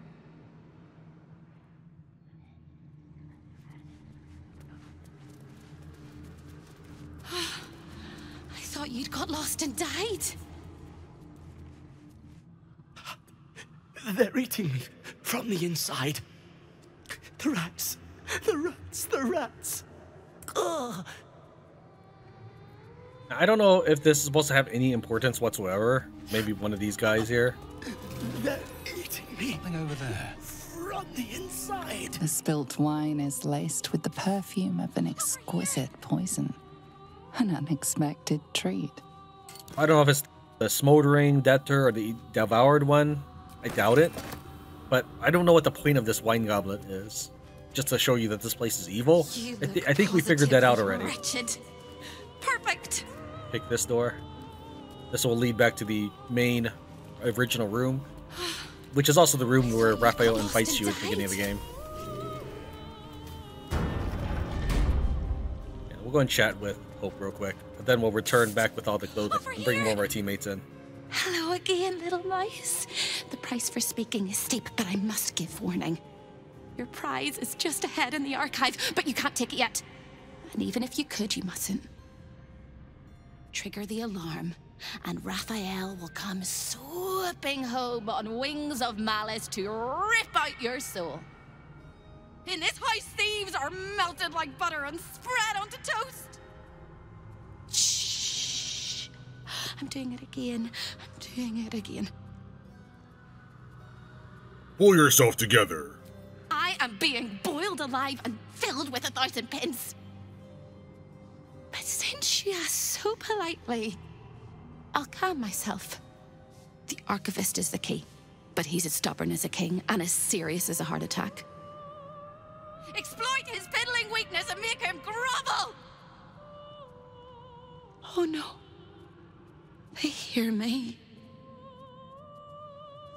Speak quickly, speak softly. You know how this goes. Okay, passing this check will help you. We'll try intelligence. Think 2 steps ahead, plotting out your queries in advance. We do have better charisma, but I figure we'll just play it smart, even though it's not as smart with the DC. We did pass, though. You steady your mind and prepare your questions. Is there anyone else I should be aware of in the archive? Sister, my sister! What have you done? Sold me for soul scraps, torment me for fun. My dearest sister Carilla is in there too, pretending to browse the collection, acting all nonchalant. She's up to something. She won't let me escape. Not never, ever, never, ever. Sounds like we'll have more luck with the archivist. He fears authority figures. Perhaps his teacher took a strap to him and left a deep impression at an early age. There's one regular visitor that he particularly fears. She is... A crack like breaking bone. Hope winces. Who does the archivist fear, Hope? I need a name. Scarier things than you, little mouse. Verilius. Verilius Receptor. A High Inquisitor of Zariel. Officially entitled to audit Raphael's collection. Her true form is so gargantuan and mind-scarring to behold that she takes on many guises when she visits. Play your part well and you can be one of those blasphemous guises. With all this guises stuff, I don't know why we need the debtors guys, but okay. Let's head back to the rest of our crew and give them what clothing pieces we have. Maybe we can get them to talk this time? Damn. I swore I'd never come back to the Hells, and here I am. Fate has a way of pulling us along with or without our approval. Escaping fate happens to be my speciality. One day I'll catch a break. Back in the main room where we teleported in from, we could find a logbook right here. If I could just get to, I can just click on it. It does mention Verilius Receptor. If you weren't able to get that information from Hope, you can use Detect Thoughts to get the same information from the archivist, or you could just persuade the archivist and he'll send you to the Boudoir.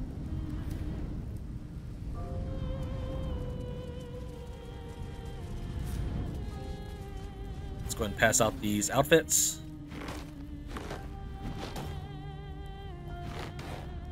And we found a total of 6.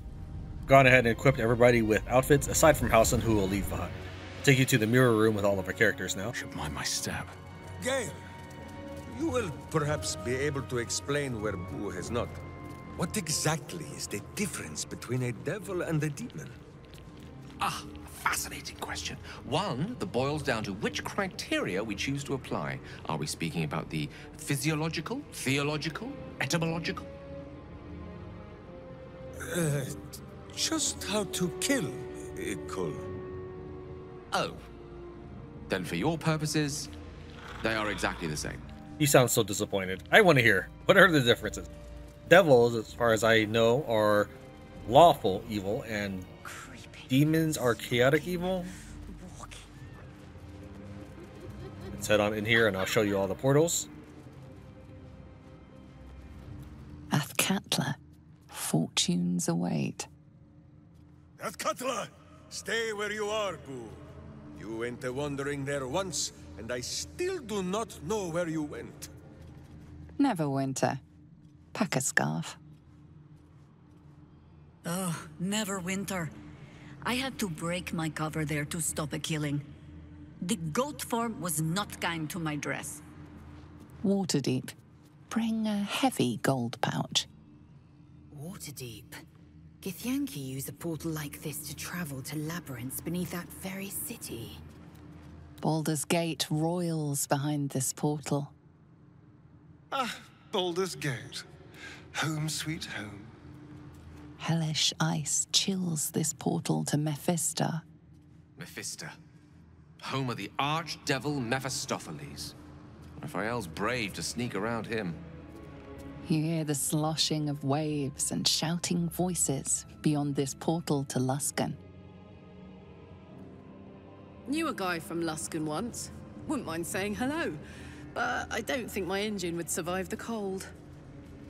You hear nothing, sense nothing beyond this portal to Menzoberranzan. Home. Gone forever. Forgive me. I did not expect to see my city's name today. Portal's out of the way. Let's go ahead and cut across the House of Hope and into the Archive. Can anyone hear me? There's one book to the left that will talk a little more about New Baldan and Corella. So we'll glance at that. So we'll peruse that on the way in. Inside my throat. I guess we didn't check out this desk. Corella Hearthflame. Fieldwork. So far I've barely had to singe the tips of her fingers. This one shows promise. Archivist. Naughty boy. Supposed to be looking after the collection, but has a tendency to drift. May have to start breaking his neck to give his spine a chance to recover. New Baldan. He let Gortash get away. Not letting him near the prisons ever again. Chamber of Igris will do fine until I find a replacement for him. They're eating me from the inside. I'm not sure if I've ever searched this. Probably nothing inside, but let's take a look. Alright. If you go too far into the chamber, you'll interrupt the dialogue, so we'll just move just a bit. The Master is very indulgent of you, Corella, but I will not let you bring disorder into the Archive. I'm not bringing anything, you little fosspot. I'm just here to watch the story unfold. Well, well, well. Look what we have here. Knows everything you think. A guest? Are you a client of the Master, or a visitor from elsewhere in the Hells? I do not believe you were invited. One moment. I shall consult the visitor's schedule.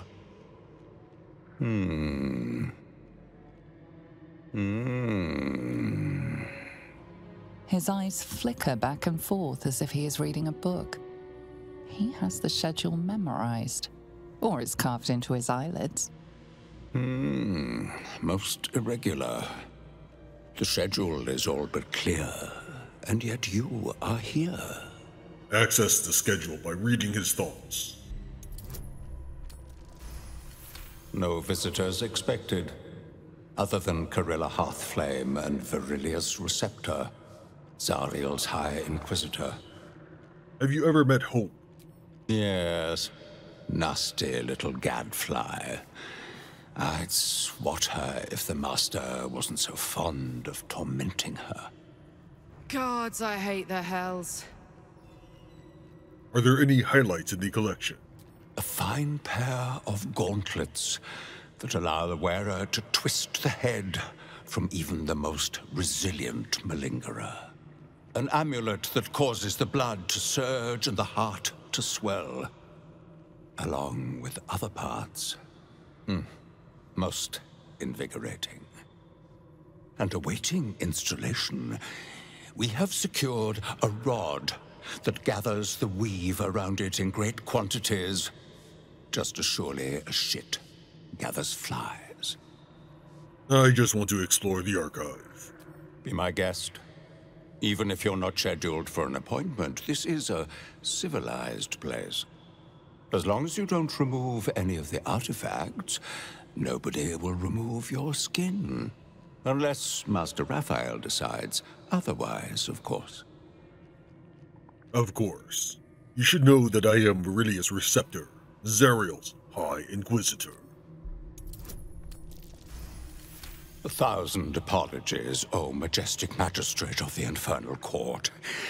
Your mortal guise is so vile, I found it perfectly convincing. I would prostrate myself before you and kiss your calluses, but my spine is ruptured in 1,000 places. You do know how Raphael likes to play. As always, the archive is yours to peruse.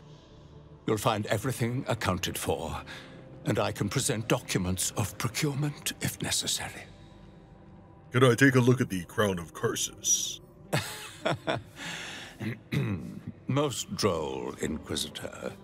As you well know, the Crown of Curses is lost. Stolen from Mephistopheles by gods kissing mortals. My master certainly had nothing to do with any of that business. I might have to confiscate some of these artifacts. You may examine them, O diabolical dominatrix, but they cannot be removed unless you present a writ of infernal requisition with Article 152 correctly filled out. I'm looking for a particular contract belonging to Tran. Of course, of course. It is highly prized due to the unique potential of the soul it is bound to. I don't understand the appeal of them myself, but Raphael does dote after mortals so. As part of the special collection, that item is guarded by a master word that even I do not know. I suggest you wait until Raphael returns, and you can discuss the matter with him. You are welcome to relax in the boudoir until then. It is where Raphael conducts his most private matters of business and pleasure. You will need this to gain access. The resident of the boudoir will wish to explore every inch of your new form, and I'm sure you will be happy to share.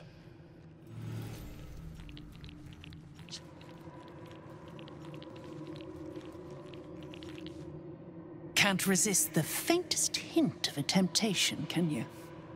I suppose that makes two of us. That little disguise Hope gave you is adorable. I can see right through it, of course. And so will Raphael. He's going to notice you nosing around his house. I hope you're ready to face a very angry devil. Why don't you run off and tell him, Corilla? You love tattling to Daddy, don't you? I'm craftier than you think. I already convinced the archivist that I belong here. Hardly a challenge. Your little ploy gave him an excuse to cross-check lots of paperwork. Enough to keep him happy for months. The only thing that'll keep Raphael happy is dismantling you, piece by piece. How can you bring yourself to serve your sister's tormentor? Poor deluded Hope. She's stubborn. Raphael loves stubborn. If she'd just agreed to serve him, he'd probably have released her a long time ago. As things stand, she's his favorite toy. We're all mad here. But Hope and hell? Why, that's the definition of insanity. How did your sister come to be trapped here? Raphael offered her the world. She didn't want it. He sweetened the deal. She said no. No matter how many times he upped the ante, she just laughed in his face. He didn't like that. Eventually, he took her by force, trapped her and swore he wouldn't let her go till she gave him what he wanted. Conversion. The stubborn ass has endured more torment than any soul should be able to. Even when he took all of her skin, she held on to hope. Raphael finds that puzzling. And he loves puzzles. You being here is another puzzle. You don't seem like you want to die. You want my advice? Enjoy whatever life remains to you. When Raphael catches you, you'll never enjoy anything again.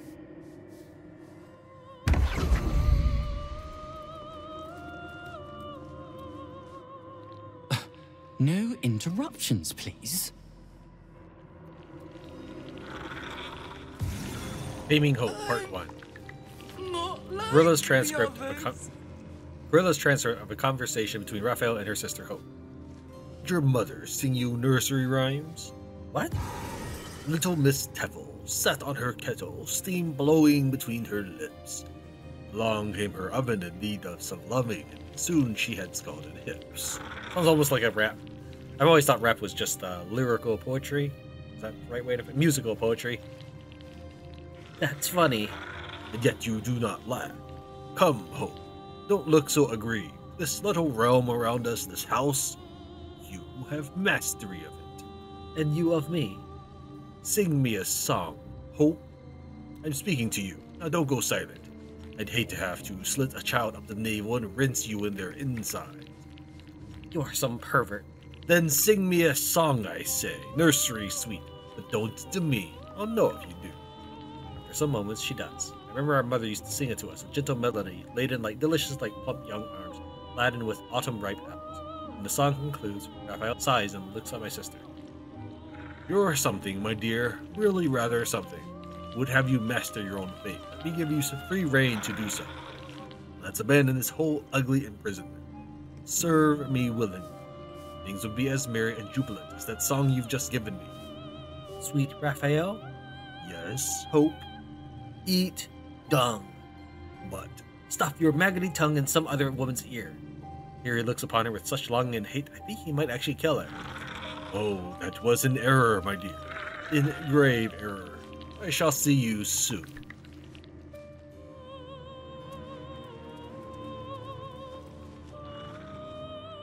If you intend to touch anything, please ensure your hands are clean of blood, ichor, dust, filth, and ash.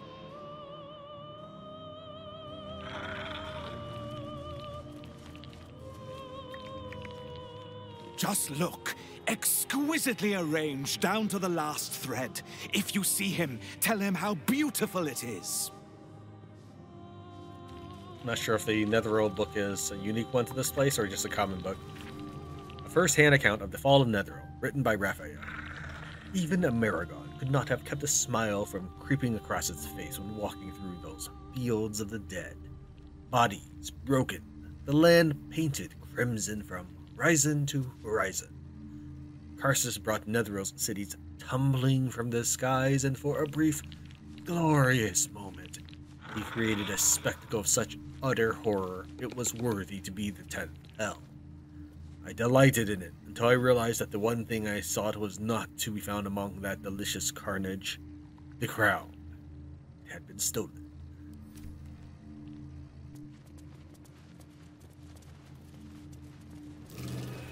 Gauntlets of hill giant strength. These are trapped. If you pick up these without disarming the trap, then the place will go under lockdown and you'll have to fight the boss to get out. Archivists will also follow you as you look around. Have to keep going. I don't like this dream anymore. Here is a book that talks about the Tempest Domain. I'll let you pause if you wish to read it.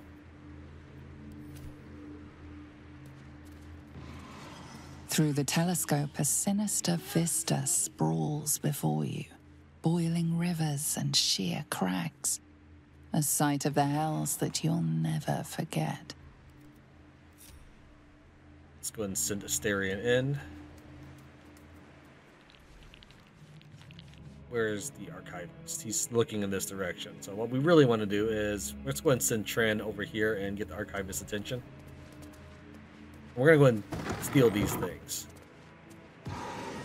Never. Now he's going to walk on over to Tran, Asterion.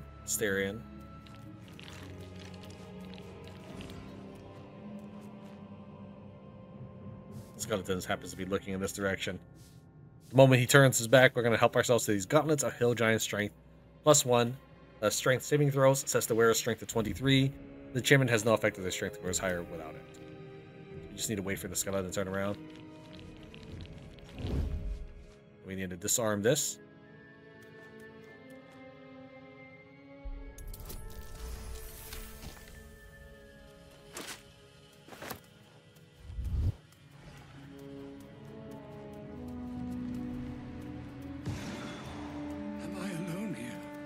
We'll do the same with this one over here, but first we'll take a look at the plaque and then wander off. Amulet of Greater Health. List of debtors. An extensive list of the names of residents of Raphael's health, separated by headers: loaned, punished, put to work, fed to pets, uses leverage, or missing. Wall of the Faithless. At the core of the Fugue Plains barren ash-gray wasteland stands the City of Judgment with its crystal spire jutting above the streets and the influx of souls. These are godly folk seeking the verdict of those ruling Fugue. Is that how you say it? Fugue? Their faces hopeful or sullen, their boots, heels, caked in the mud of perdition. Yet for those who claim no godly patronage in life, there's only the wall. The wall erected by Myrkul, Lord of Bones, to keep those of insubstantial faith from any possible form of peace. See it gored and clawed at by the desperate, hung with fingernails, flecked with smashed skulls. How Myrkul enjoys his petticoats.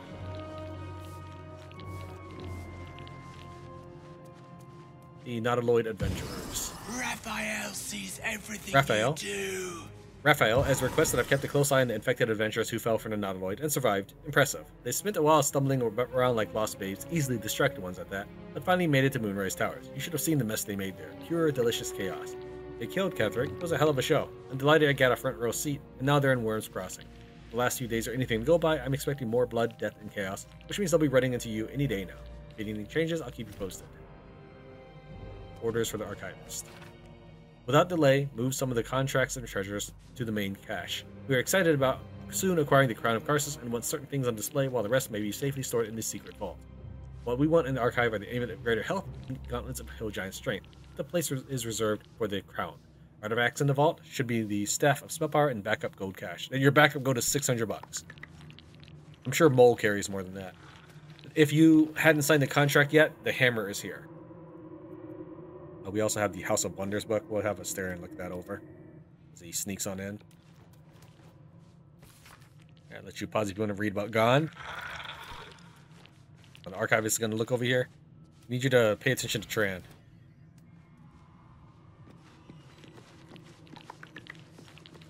There we go.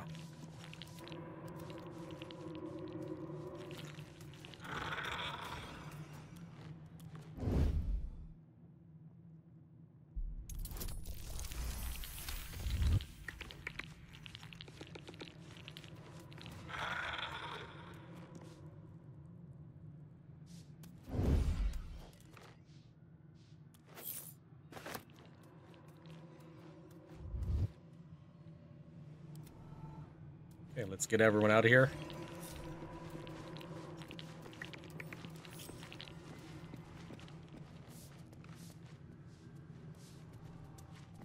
Because he will notice it's missing. In fact, I think he's actually chasing us. Don't waste a step. I think we lost him. We pulled it close. You shouldn't be All right. here. Now we're going to make a save, because we're pretty much done with this place. Make a save here just in case so I don't get caught, but I think we can push things a little further. We'll wait for a moment for him to lose his suspicious status and then take a peek out. Pretty soon we're going to reach a point where I show you a hypothetical, as I don't plan to raise the alarm of this place in our canon playthrough.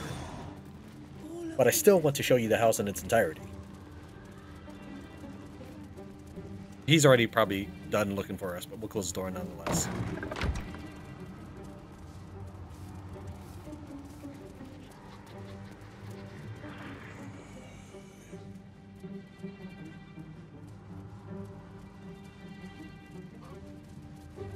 Show your invitation.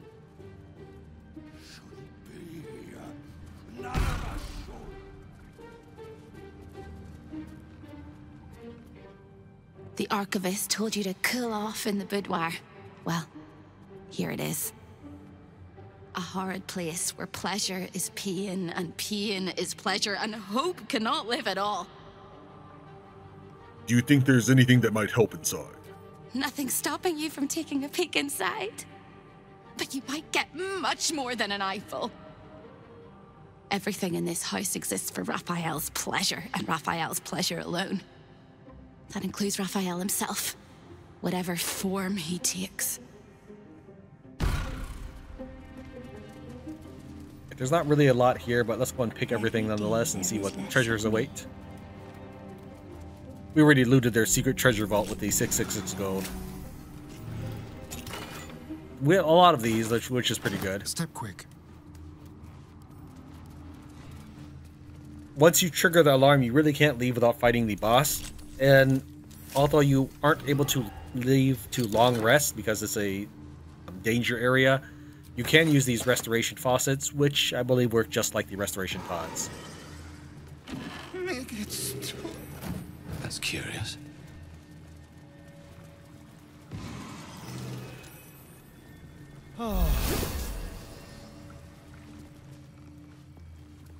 We did use Lae'zel's key, so let's see if she gets her stuff back for that. I haven't actually messed with them. Yeah, we got her stuff. Why did? Oh, it's like people only in the thing. Okay, I was wondering like why only Asterion got the heal earlier.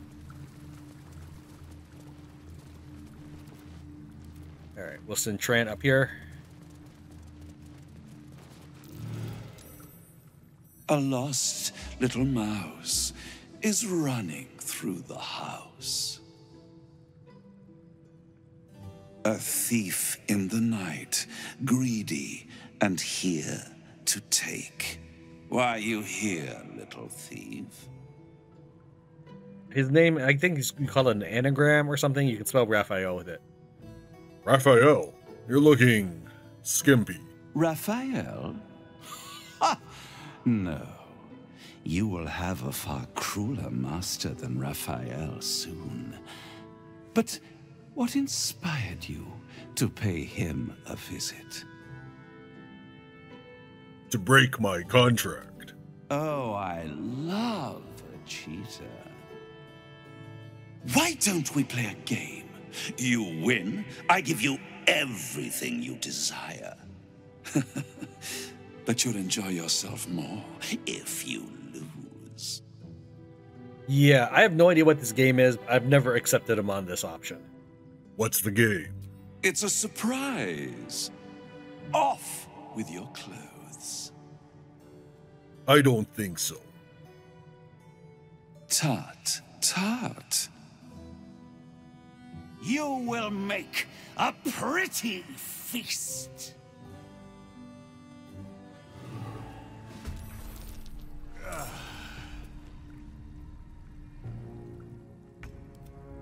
Okay, something to know about Harlip is when he gets hit, he'll do a reaction to where he's banished and he can't be hurt any further. So you can only hit him one time a round, such as if I were to shoot him with an arrow. However, note that it is a reaction. We can easily negate this by just making him take an opportunity attack. And at that point, he can no longer banish himself for safety. Like Asterion. If you can, yeah, you can't really get through the party right there. We'll just hop on over. Can we actually get close enough to bite?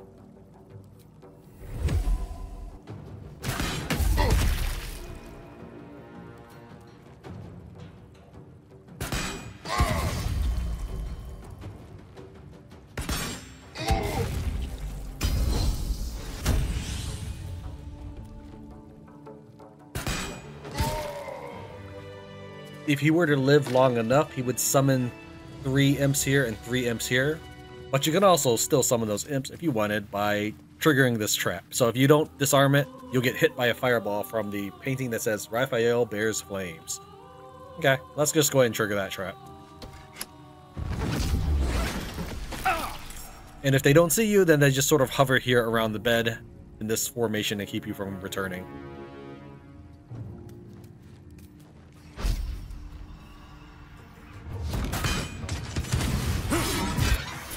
Okay, we'll get to show off Lae'zel in the upcoming boss battle. On the corpse, we'll find a key for the safe. We can also just pick the safe, and we also find the Hell Dusk gloves. You gain a +1 bonus to spells, attack rolls, and spell save DC.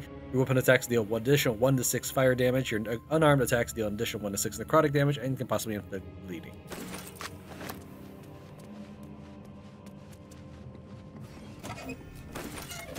Alright, we found a note inside Raphael's safe. Right here. My bet has paid off. The contract is signed, and that means that I'm as close to the crown of Karsus as I was the day Netheril fell. But this time, I will get it, and things will be differently in the Hells henceforth. The contract will be kept safely in the archive as the key to my greatest achievement, protected by a password. What shall it be? Perhaps. Give me my heart's desire. If it was the hammer, then this note would reflect that and the same password. This'll help us get what we need from the archive. Group everybody, and okay, I want to make sure Halcyon was not in the group. And we'll just use this again. Let's get everybody in here then. That might be the requirement for the faucet to work. Will did. Yeah, I'm sure he was fine. Nobody is alarmed by anything that we've just done. None of us should. Which is why I think we can still keep going with this as our continued timeline.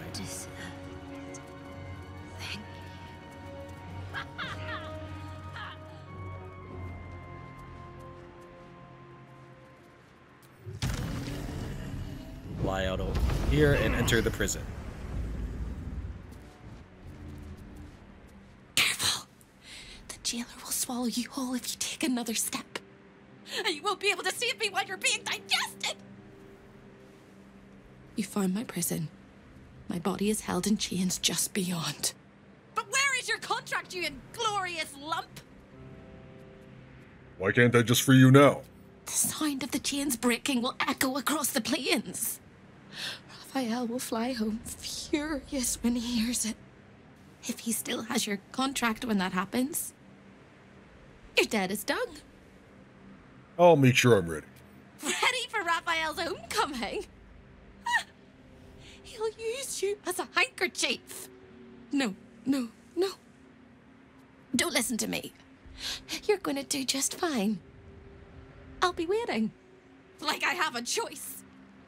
I like the insane version of Hope better. You can use oil of basilisk on all these guys and they'll just immediately disintegrate, so there's nothing you do to save these. Hope will have more interesting words if you generate this house without having the Orpheus Hammer, meaning you never signed the contract and the hammer awaits where the contract is, and then try to free her. She'll have some words for you there, which I will include. So let's go ahead and start by taking care of these guys. Do I want to use Potion of Invisibility? We can start by crouching, I suppose.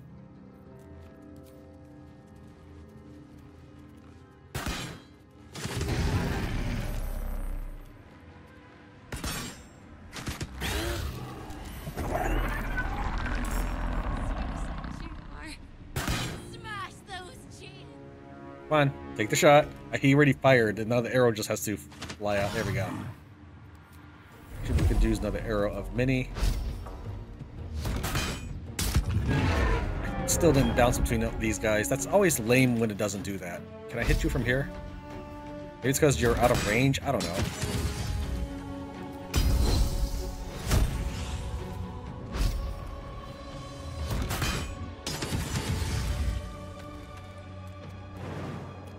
Crouch.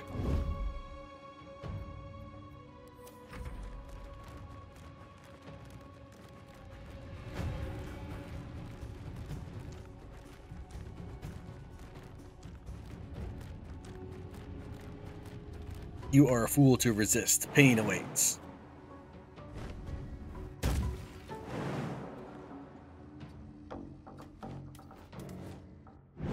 Oops. I hit the next character button, but it turned out to be Halsin.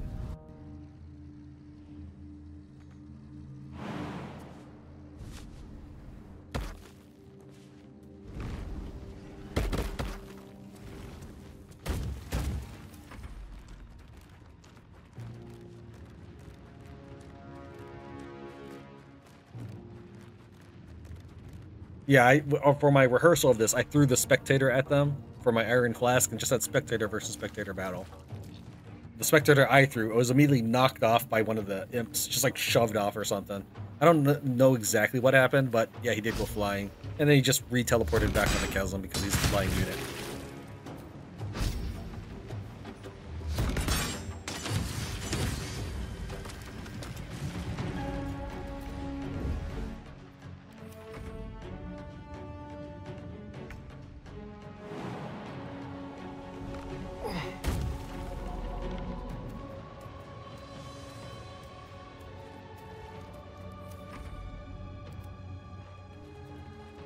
Light on my feet.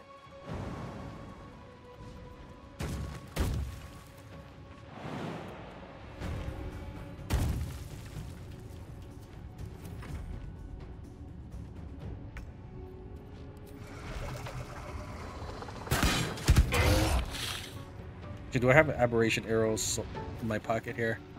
I may have put them up. Yeah, I just have the undead arrow sling. Oh, that's always a shame when I don't have the right arrows for the right occasion.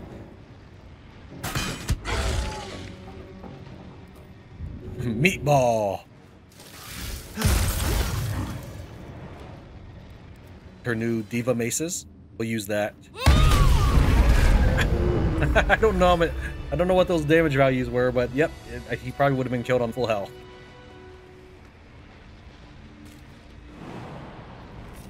Okay, as long as I don't free hope, I think we don't trigger the required boss battle. Should mind my step. We'll go and just open up this platform.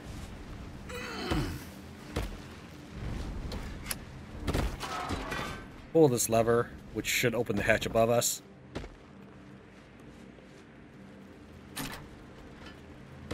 Right, and now we will make a save and we'll diverge from the timeline just to show you what happens when you play the house to completion. But for our current playthrough, I think we'll be leaving Hope here as well as our soul contract. But I just want to show you what it all looks like when we do this. These boots have seen everything. That hammer is almost as sweet a sight as you are. Smash those chains!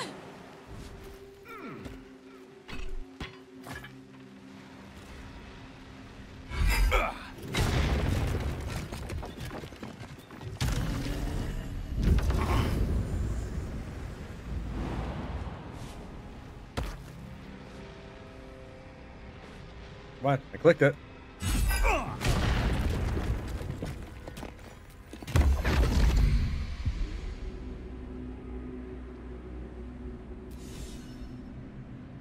Free!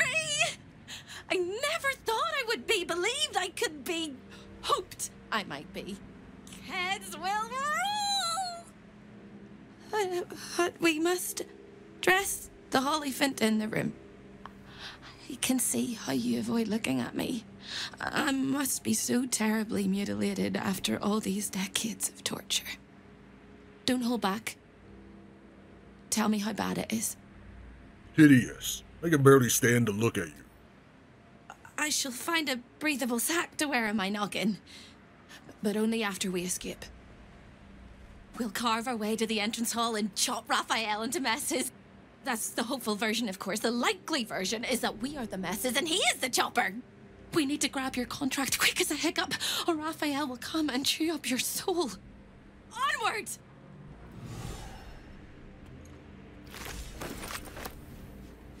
On the spectator corpse nearest the exit, the secret exit, you'll find a burnished ring, which allows you to cast Ray of Paralysis once per long rest.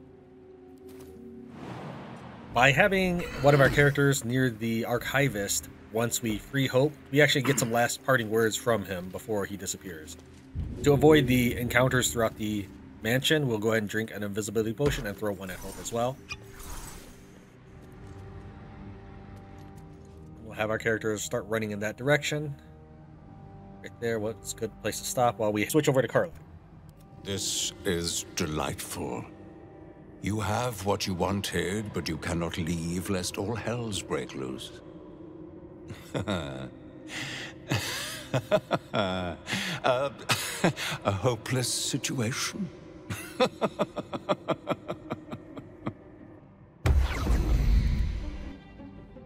And then when we try to run across, we want to do so in one smooth motion, or we might get caught by the hell sphere that appears, starts rolling down Indiana Jones style.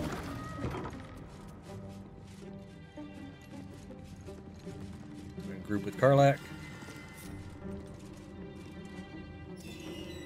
A most cherished client. There it is. Your contract with Raphael. Your signature bold at the bottom. The earthy smell of fresh ink still lingers. A magical field surrounds the item, preventing you or anyone from touching it. You surmise it's controlled by a vocal component. Magic words. Can the cameraman not just stay still, please? Reach out to sense how far you can reach before being repelled. Before you can reach out, a compulsion in your head stops you. No, it seems to say. It is I, Raphael. Lower your defenses. Nothing happens. Speak the magic words. Give me my heart's desire. The magic blinks away at your words.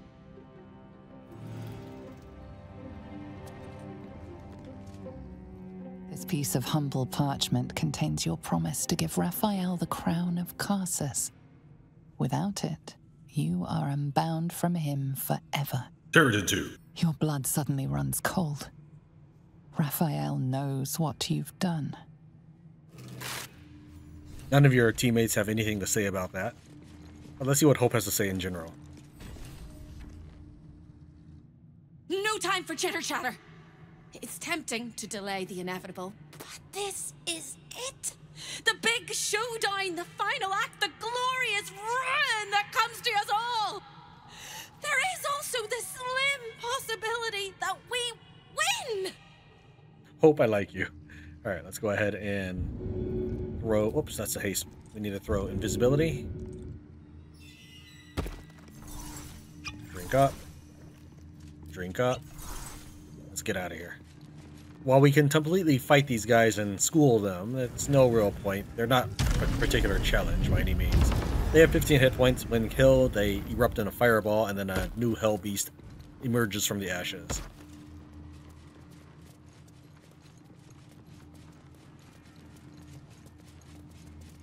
There are 3 things you need to know about Raphael. He's almost home now, closer than a kiss. His favorite color is blood. And he probably knows 1,000 ways to kill us. This is going to hurt.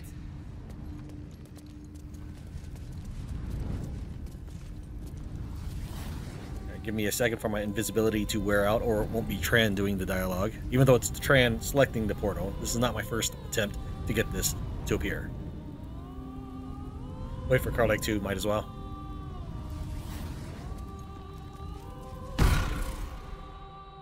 Time slows for a moment, and the air becomes thicker. The master of the house is coming. You...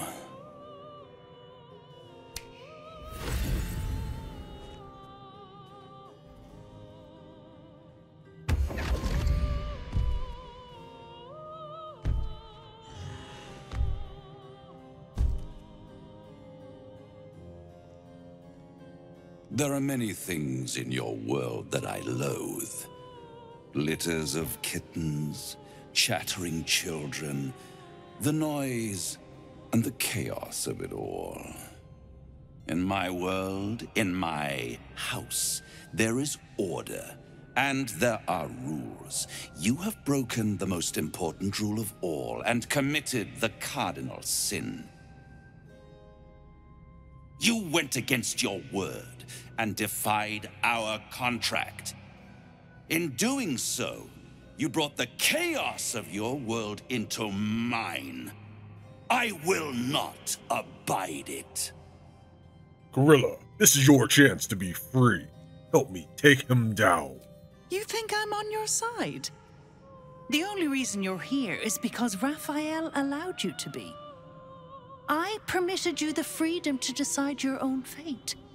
You could have been smart, selfless, saved the world. Instead, you came here and risked everything.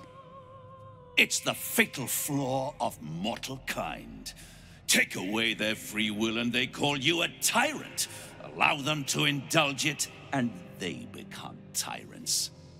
You would have been heroes if you'd only dealt fairly with me. Instead, you're not so different to doomed Carsus, overreaching your limits and burning your world to ash. Wrong! Wrong! Wrong! They will save their world and smash you to smithereens.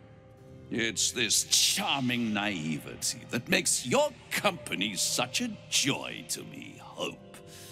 I'll even forgive this little rebellion once you're suitably chastised.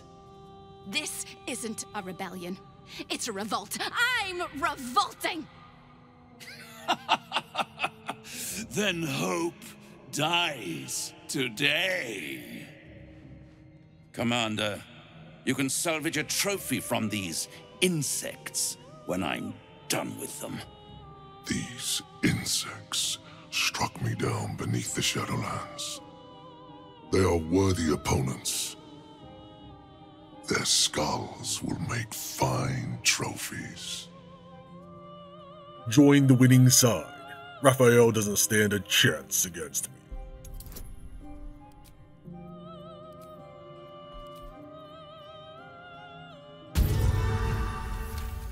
To stand against a devil in his own home.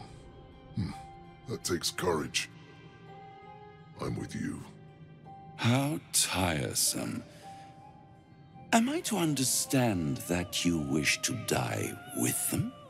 I wish to fight with them. It's all the same in the end.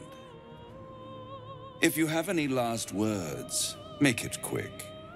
It will only take a moment to finish you. Say nothing. No words? No matter. You will scream before the end, little mouse. Now, down comes the claw.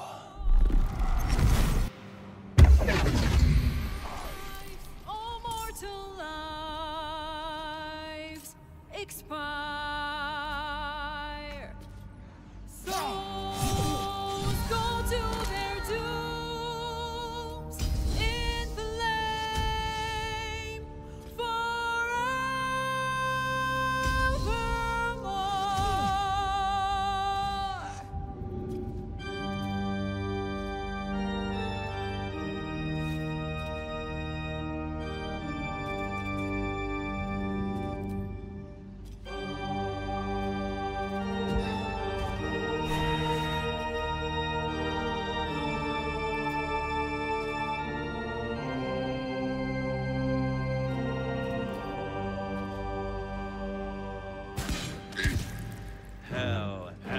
Hell has its laws. Hell. Effect in the cause. Curtains falls, but hold your applause. Squirm. For now down here come the claws.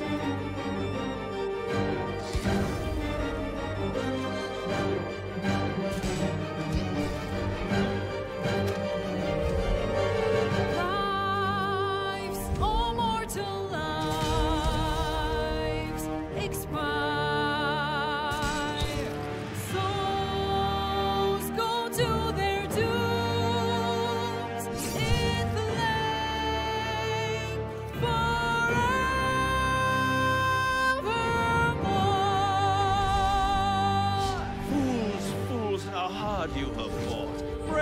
Brave, but it's all been for naught. True souls that couldn't be bought, doomed, detected, and caught.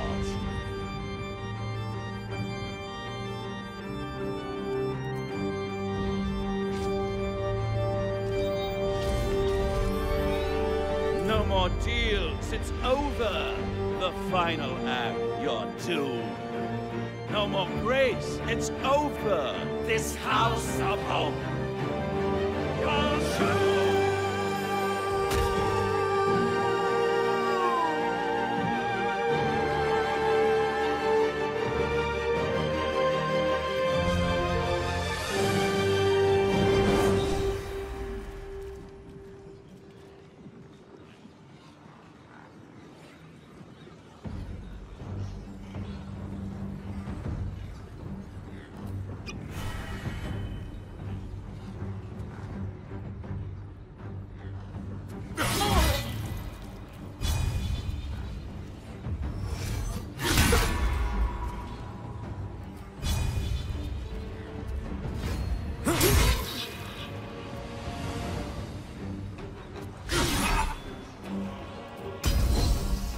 I think the chorus is done, so I can start talking now. That's it. It's a good song, and I do like it being in there. Alright, so this side is clear.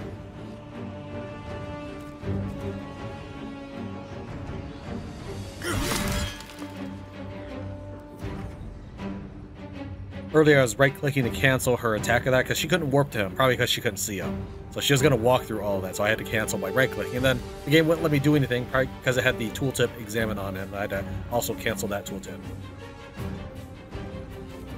Not sure where Yurgir is exactly. He's probably right there. Let's see if we can drag all the bad guys into a single spot.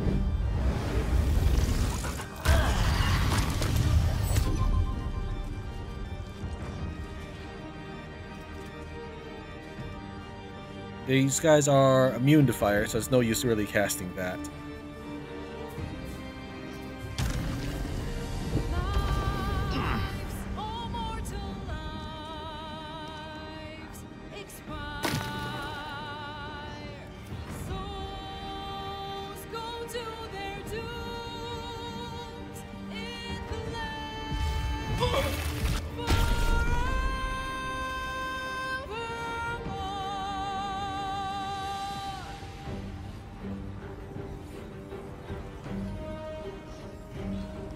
It's not the time for you to try to be stealth checking for your gear. So I positioned Astarion there so that Yurgir wouldn't kill her outright, since Astarion has a really high initiative order. See, I could cast Scroll of Ice Storm on it, but again, invisible ally in that direction somewhere. We'll go ahead and start destroying these pillars further. This might be the better thing to do. 1 to 8 bludgeoning damage. And this is... yeah, it's weak to bludgeoning, so we'll try throwing these. Doomed, detected, and paused. Oh yeah, we'll rage as well. I was right-clicking... apparently right-clicking on a tooltip counts as whatever it was you highlighted over. So we'll rage.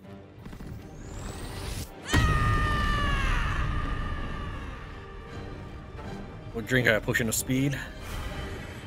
Action surge. I also tried to get an extra person in haste because I didn't think it would work, but it did work for the potion of invisibility, so it's inconsistent.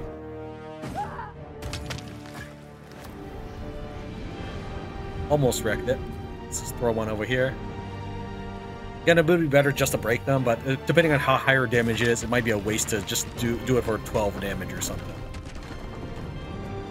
We take a look at Raphael. It says Soul Pillar Proximity. Raphael is surrounded by 3 instead of 4 now, granting Raphael an attacks an additional 3 to 36, was previously 4 to 48, and a +9, previously +12, bonus to his dexterity checks and saving throws.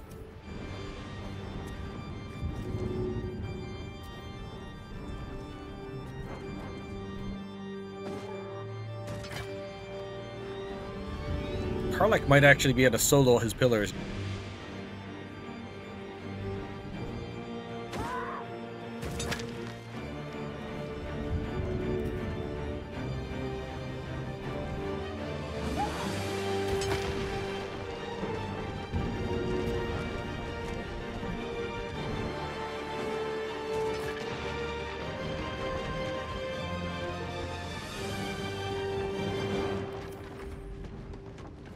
Halsin's up next.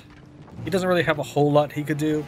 We could try casting heal spells on our healing incense aura, but that's not too necessary right now, considering nobody's really hurt. In fact, I'm not sure they haven't hurt me yet. He started casting multiple rays on me, but then we just counterspelled that. We did gather up the enemies, so we might be able to cast Call Lightning on them. But that will mean that he can't polymorph, which is fine. We'll just activate Healing Incense Aura and just chill. He's our support unit. He doesn't really have that great of a role, but it does exist. Put him right here. If the enemy wants to break his concentration, they'll have to go around my front line. With this group, I think we'll... Yeah, Jaheir will get to go before Raphael does. We'll go and back up. He might get a free opportunity attack on me. No, he is displaced? No, I'm not sure why he's cowering. Is it because he's displaced he's cowering? Either way, he chose not to attack me. So we'll now do Slashing Flourish ranged. None of them are particularly weak, so we'll just try to bane everybody.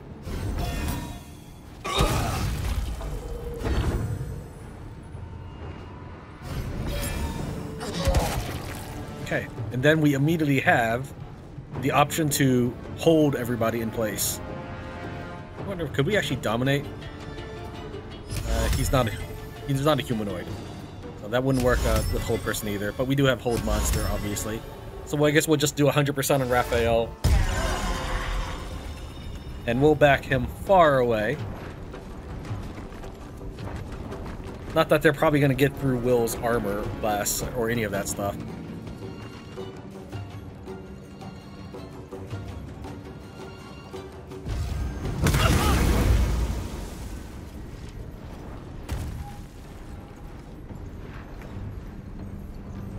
Thora. Oh, I could have had Will drink his potion of... Oh, if he did that, he wouldn't be able to hold monster. Jaheir next. Go and do potion of speed and step of the wind dash. It's both my bonus actions, but now we can just head over here. Finish this off.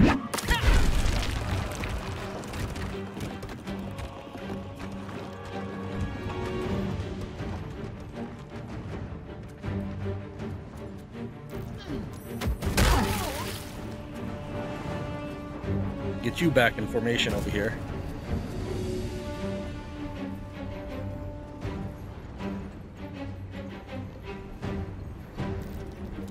This is how monks fight. It's not pretty.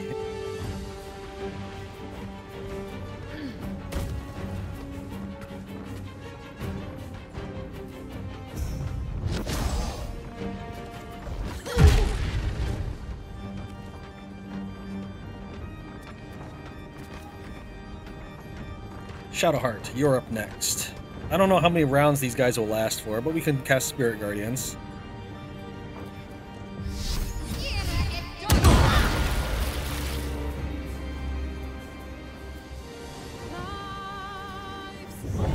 This guy's almost dead. May not have to do anything to him. That's fine, we'll just go ahead and lower you up. Action Surge.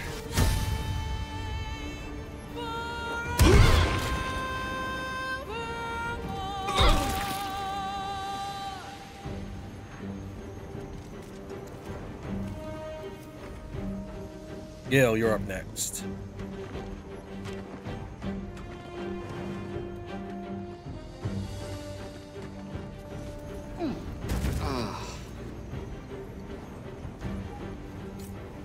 I don't want to cast Chain Lightning because that might kill Corilla. So we'll cast Arcane Battery and aim in this direction. I don't think it's going to hit Karlach. It's hard to tell. I'm not sure where Yurgir is in this mess, though. Okay, it did not hit him. It's good.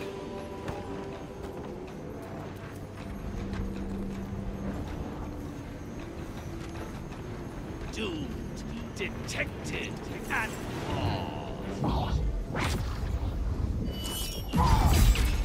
Look at those damage numbers. He went from 400 to 250. Unfortunately, it was not a critical hit. Maybe if I started from closer within 3 meters. This is my first work with the build, so as I play more and more with the build, it gets better and better as time goes on.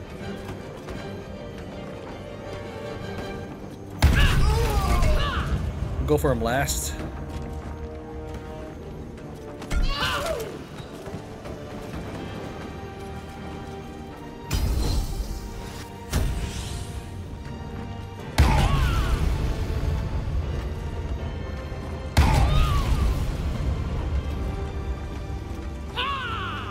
Did you miss? Oh no, it's got a delay because I attacked so many times at that round.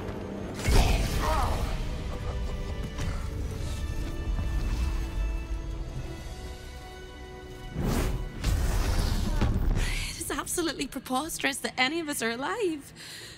Maybe we're not. Pinch yourself and check we're not dreaming the last of our lives as we die screaming. I expected him to put up more of a fight. I was just about quite all right with the amount of fight he put up. If anything, I would have preferred less. What a wonderful, jubilant, glorious day. My beautiful sister is mostly intact. You could have broken her in half like a breadstick, but you didn't. I am sorry she fought you. I'm glad she survived. She was under Raphael's influence. She didn't deserve to die. She deserves some of the blame. Serving him was a choice. But she was an entire person before she ever made that choice. When we were children, she always kept the last piece of pastry for me and bloodied the nose of the bullies who pulled my hair. She's my sister. I love her. And despite all the years I've lost, I have enough love left for you as well. I hope it guides you home. For the first time since you heard her voice, Hope seems calm. And the peace flows from her into you, soothing your very soul. You should come with me. And go where? I don't think I quite know how to be anywhere else but here anymore. With a lick of paint and a thorough cleaning, this could be a lovely little house. And I can hardly leave. After all, who would ever want to think of hell without hope? I hope I'll see Corilla again one day, and that she'll say sorry, and I'll tell her she's forgiven. I hope I find all the pieces of my mind that fell out of my head over all those years, and that I'll be able to put myself back together again. I hope the echoes of pain will fade, and memories of sorrow will die, and that you'll visit me here someday. And I hope you have a happy ending of your own. Ah, damn it! To end a devil in the hells is to end him for true. Boo was hoping to make a hobby of killing Raphael over and over again. Raphael's good and gone. Feels damn good too. Now, if only I could get rid of the other devil in my life. To slay a devil in his domain is to end him entire. Or it should be. I am still primed to hear some slimy final rhyme from beyond the grave. No amount of contracts will save Raphael from the fate we forced upon him. A devil well slain, if I say so myself. That's the last of Raphael. I'll be glad to no longer have to suffer his smug face. Raphael is no more. I shall not shed any tears. Defeating a devil in his own home feels very, very good, actually. We are unstoppable. I feel like we could conquer the hells. The hammer is ours. The devil is snuffed out. Our power is undeniable.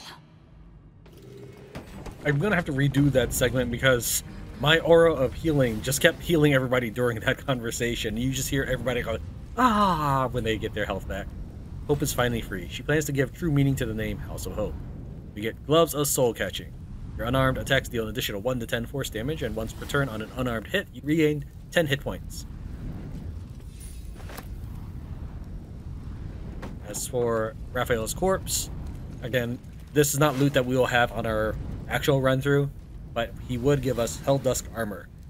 You are considered proficient when you succeed Caster burns for 3 turns. You have resistance to fire and cannot be burned. You take 3 less damage from all sources. That's not that good. I think it's not that good. Then my plate armor that Damon gave me, the flawed Helldusk armor, gave me something like you have a chance to give 1 to 6 burning damage or fire damage to somebody that hits you. Something like that. Which sounds better to me than this stuff here. But the fly is cute. How often is this? Once per long rest.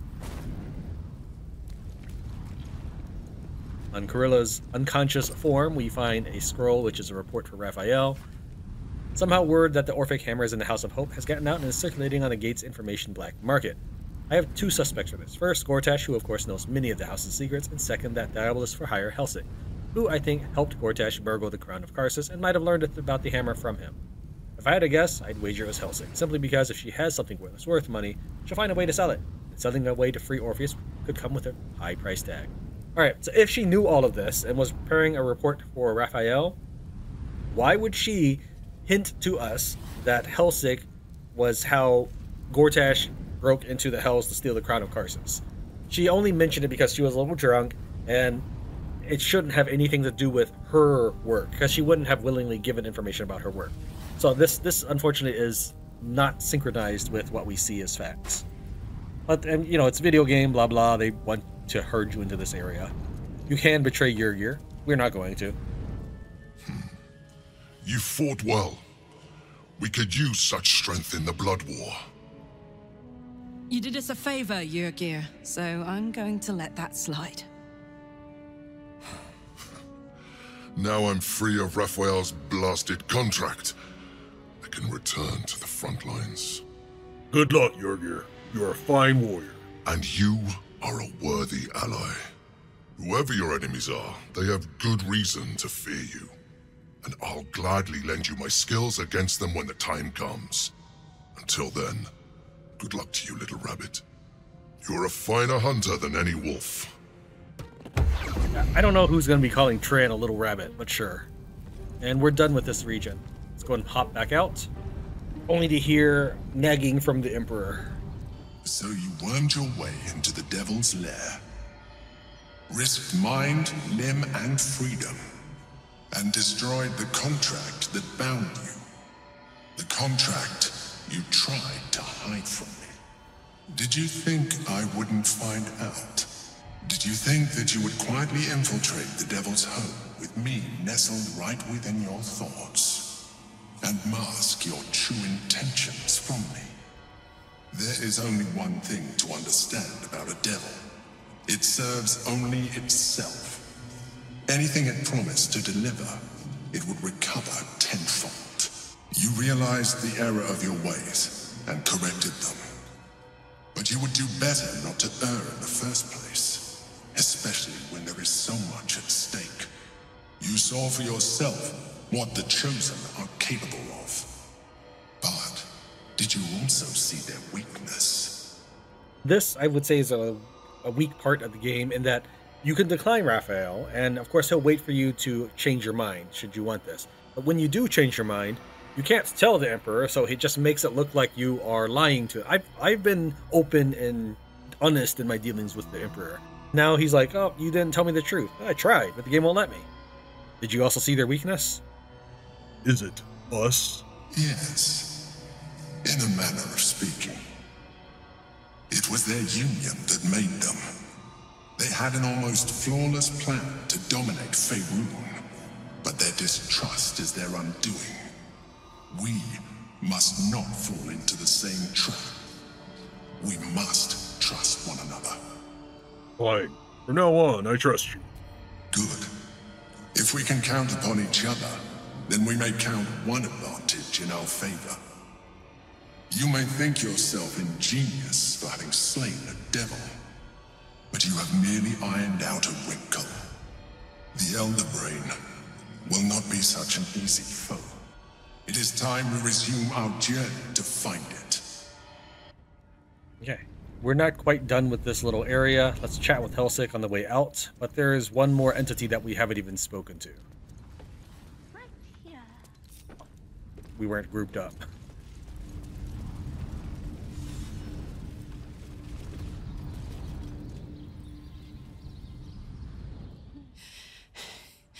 Careful, soldier. I'm burning really hot. Had a nice break in the hells. Now that we're back, my engine's in overdrive again. Let's move. A trot will take my mind off being barbecued alive. Copper for your thoughts? How was it, being in the House of Hope? Ugh, thank the gods it's over, I say. My last trip to the hells ever. Wasn't any part of you tempted to stay? Hope will probably turn that place into a real home. No such thing as a home in the hells. If Hope's happy, good for her. But mark my words, some devil or other will push in and claim the place sooner or later. Stick around in Avernus long enough, and you'll run out of hope entirely. No, soldier. I'd rather live out my days in the world I love than live forever in a world I hate. I don't know much, but I do know that. We're just gonna leave the portal to hell open right there. No harm. Oh, this is her place of business. I'm sure she's used to it.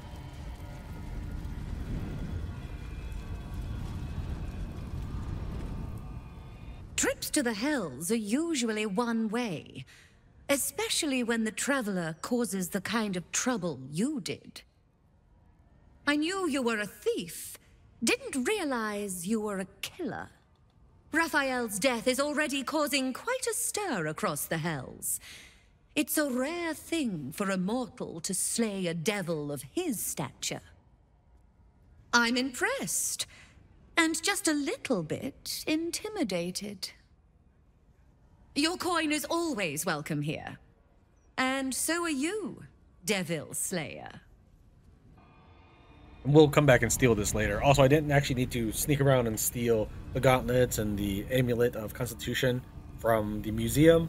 I just chose to show you how to do it if you didn't want to break the alarm or set off the alarm, which in our playthrough, we're not setting off that alarm. We're not going to kill Raphael. We might change our mind later, though. Lickspittle's alertness. At the start of combat, the wearer gains momentum equal to their charisma modifier, and momentum is just movement bonus. Multitasking. You gain advantage on concentrating saving throws.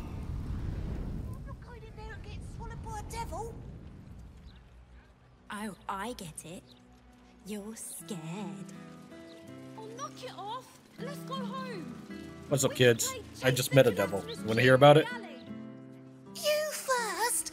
I double drown dare you. Are you afraid? Ah, whatever.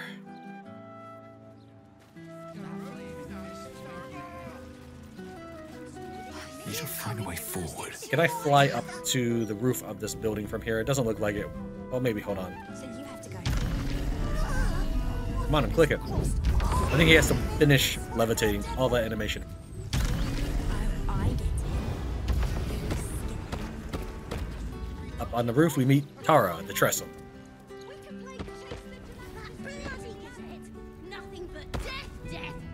Oh, you. Hello, I suppose.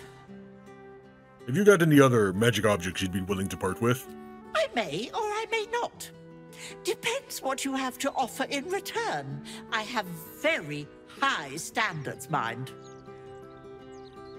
She doesn't normally accept gold, but you can still manage to pull off gold by, like, for example, you can just balance offer. So she's not supposed to be an accept gold. Karlach, who's carrying all my wealth, you don't actually see it. She would accept fish and magic items. We're just gonna give the gold. And ultimately, it doesn't even matter because what you're about to see me do. The hat that we got in question is Hat of the Sharpcaster. When you roll 1 or 2 on a damage die, that die is rerolled once.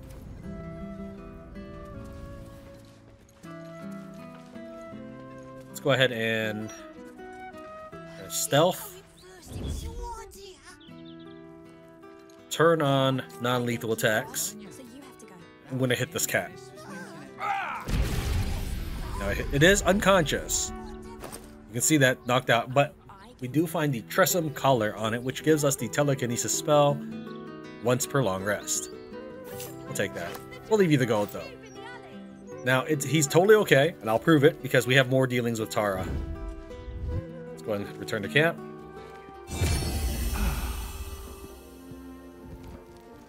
head over to Basilisk Gate.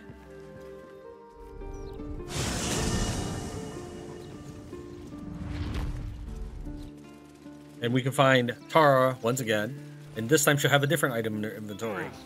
You don't need to steal the collar. That has nothing to do with her having the item. It's just you meet her a second time. But we collect magic items. Whether we need it or not is completely irrelevant. It's magic. It belongs with us. Unless Gale wants to eat it. He might be sticking with us just so he can snack on all my stuff.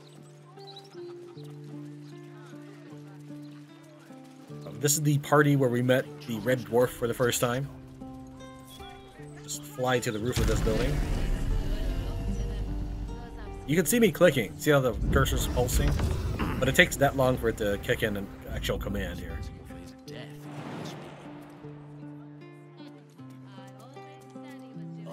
I think the game doesn't understand the point of why I wanted to jump across that roof. That might be worth a look. Potions. Again? I'd like to know if you have any other interesting objects to trade. I've a nose for the things, in fact.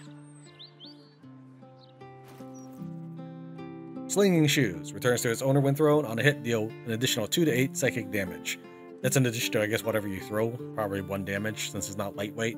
And then they get put on your feet afterwards. I can't think of a current good usage of this, but in our inventory goes. Oh, that's quite all right. I don't need anything else from you. We have loaded to before we have defeated Raphael.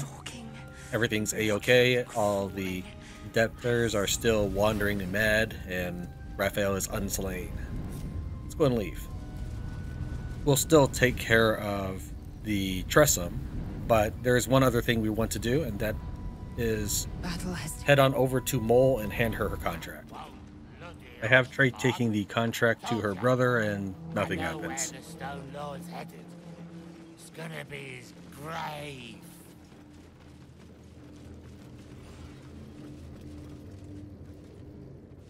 Ready to do some business?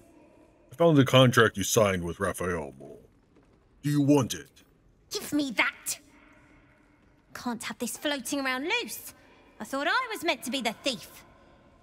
Is this how you survive the Shadowlands? A deal with Raphael? So what if it is? Choosing the right allies is just common sense. You wouldn't have made it this far on your own. Big Raph doesn't own me. He's just giving me the tools to keep myself alive and to take what I want. As for what that is, well, you didn't think I planned to stop at running the Fetcher's brats, did you? I'm impressed. You saw an opportunity for power and you took it. I knew you'd understand. Everyone's owned by somebody. Might as well sign up to be on the winning team. If we enter trade, we can also pickpocket it from her, but she's willing to sell us the contract back for 1 gold. Right. We'll just leave her with it, in case the game cares who's carrying it. Bringing this to her brother, there's no conversation about that either. And your teammates, Karlak, Will, who's hiding somewhere in the shadows here, and Mintz, and as well as the others, they have nothing to say about any of this. There's a fight for the city's survival coming. When it does, lend me the power of your pact. I wouldn't miss it for the world. Baldur's Gate is home now, and the brats are my family. Nobody messes with my family.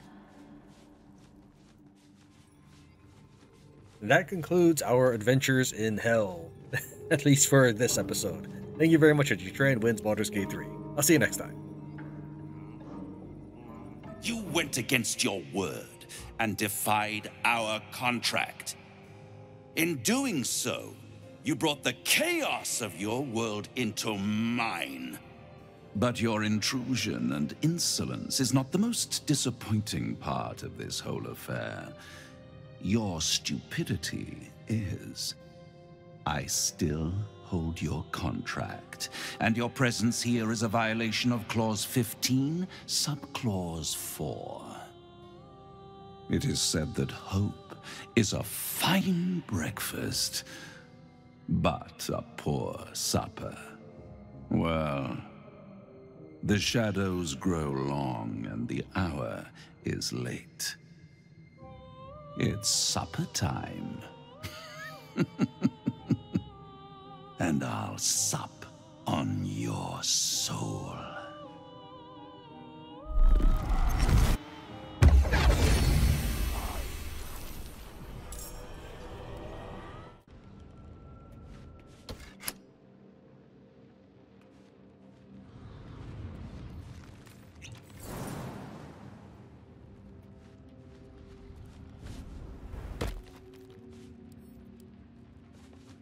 I understand that this is a high-pressure situation, and I don't want to throw around accusations, but where is the hammer, you tremendous dolt?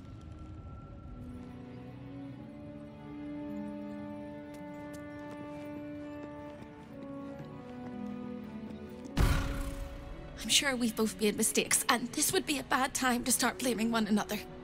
But I am almost entirely certain I emphasized how important the hammer is! You seem to have forgotten it, and now we're both going to die. Goodbye! It was terrible knowing you.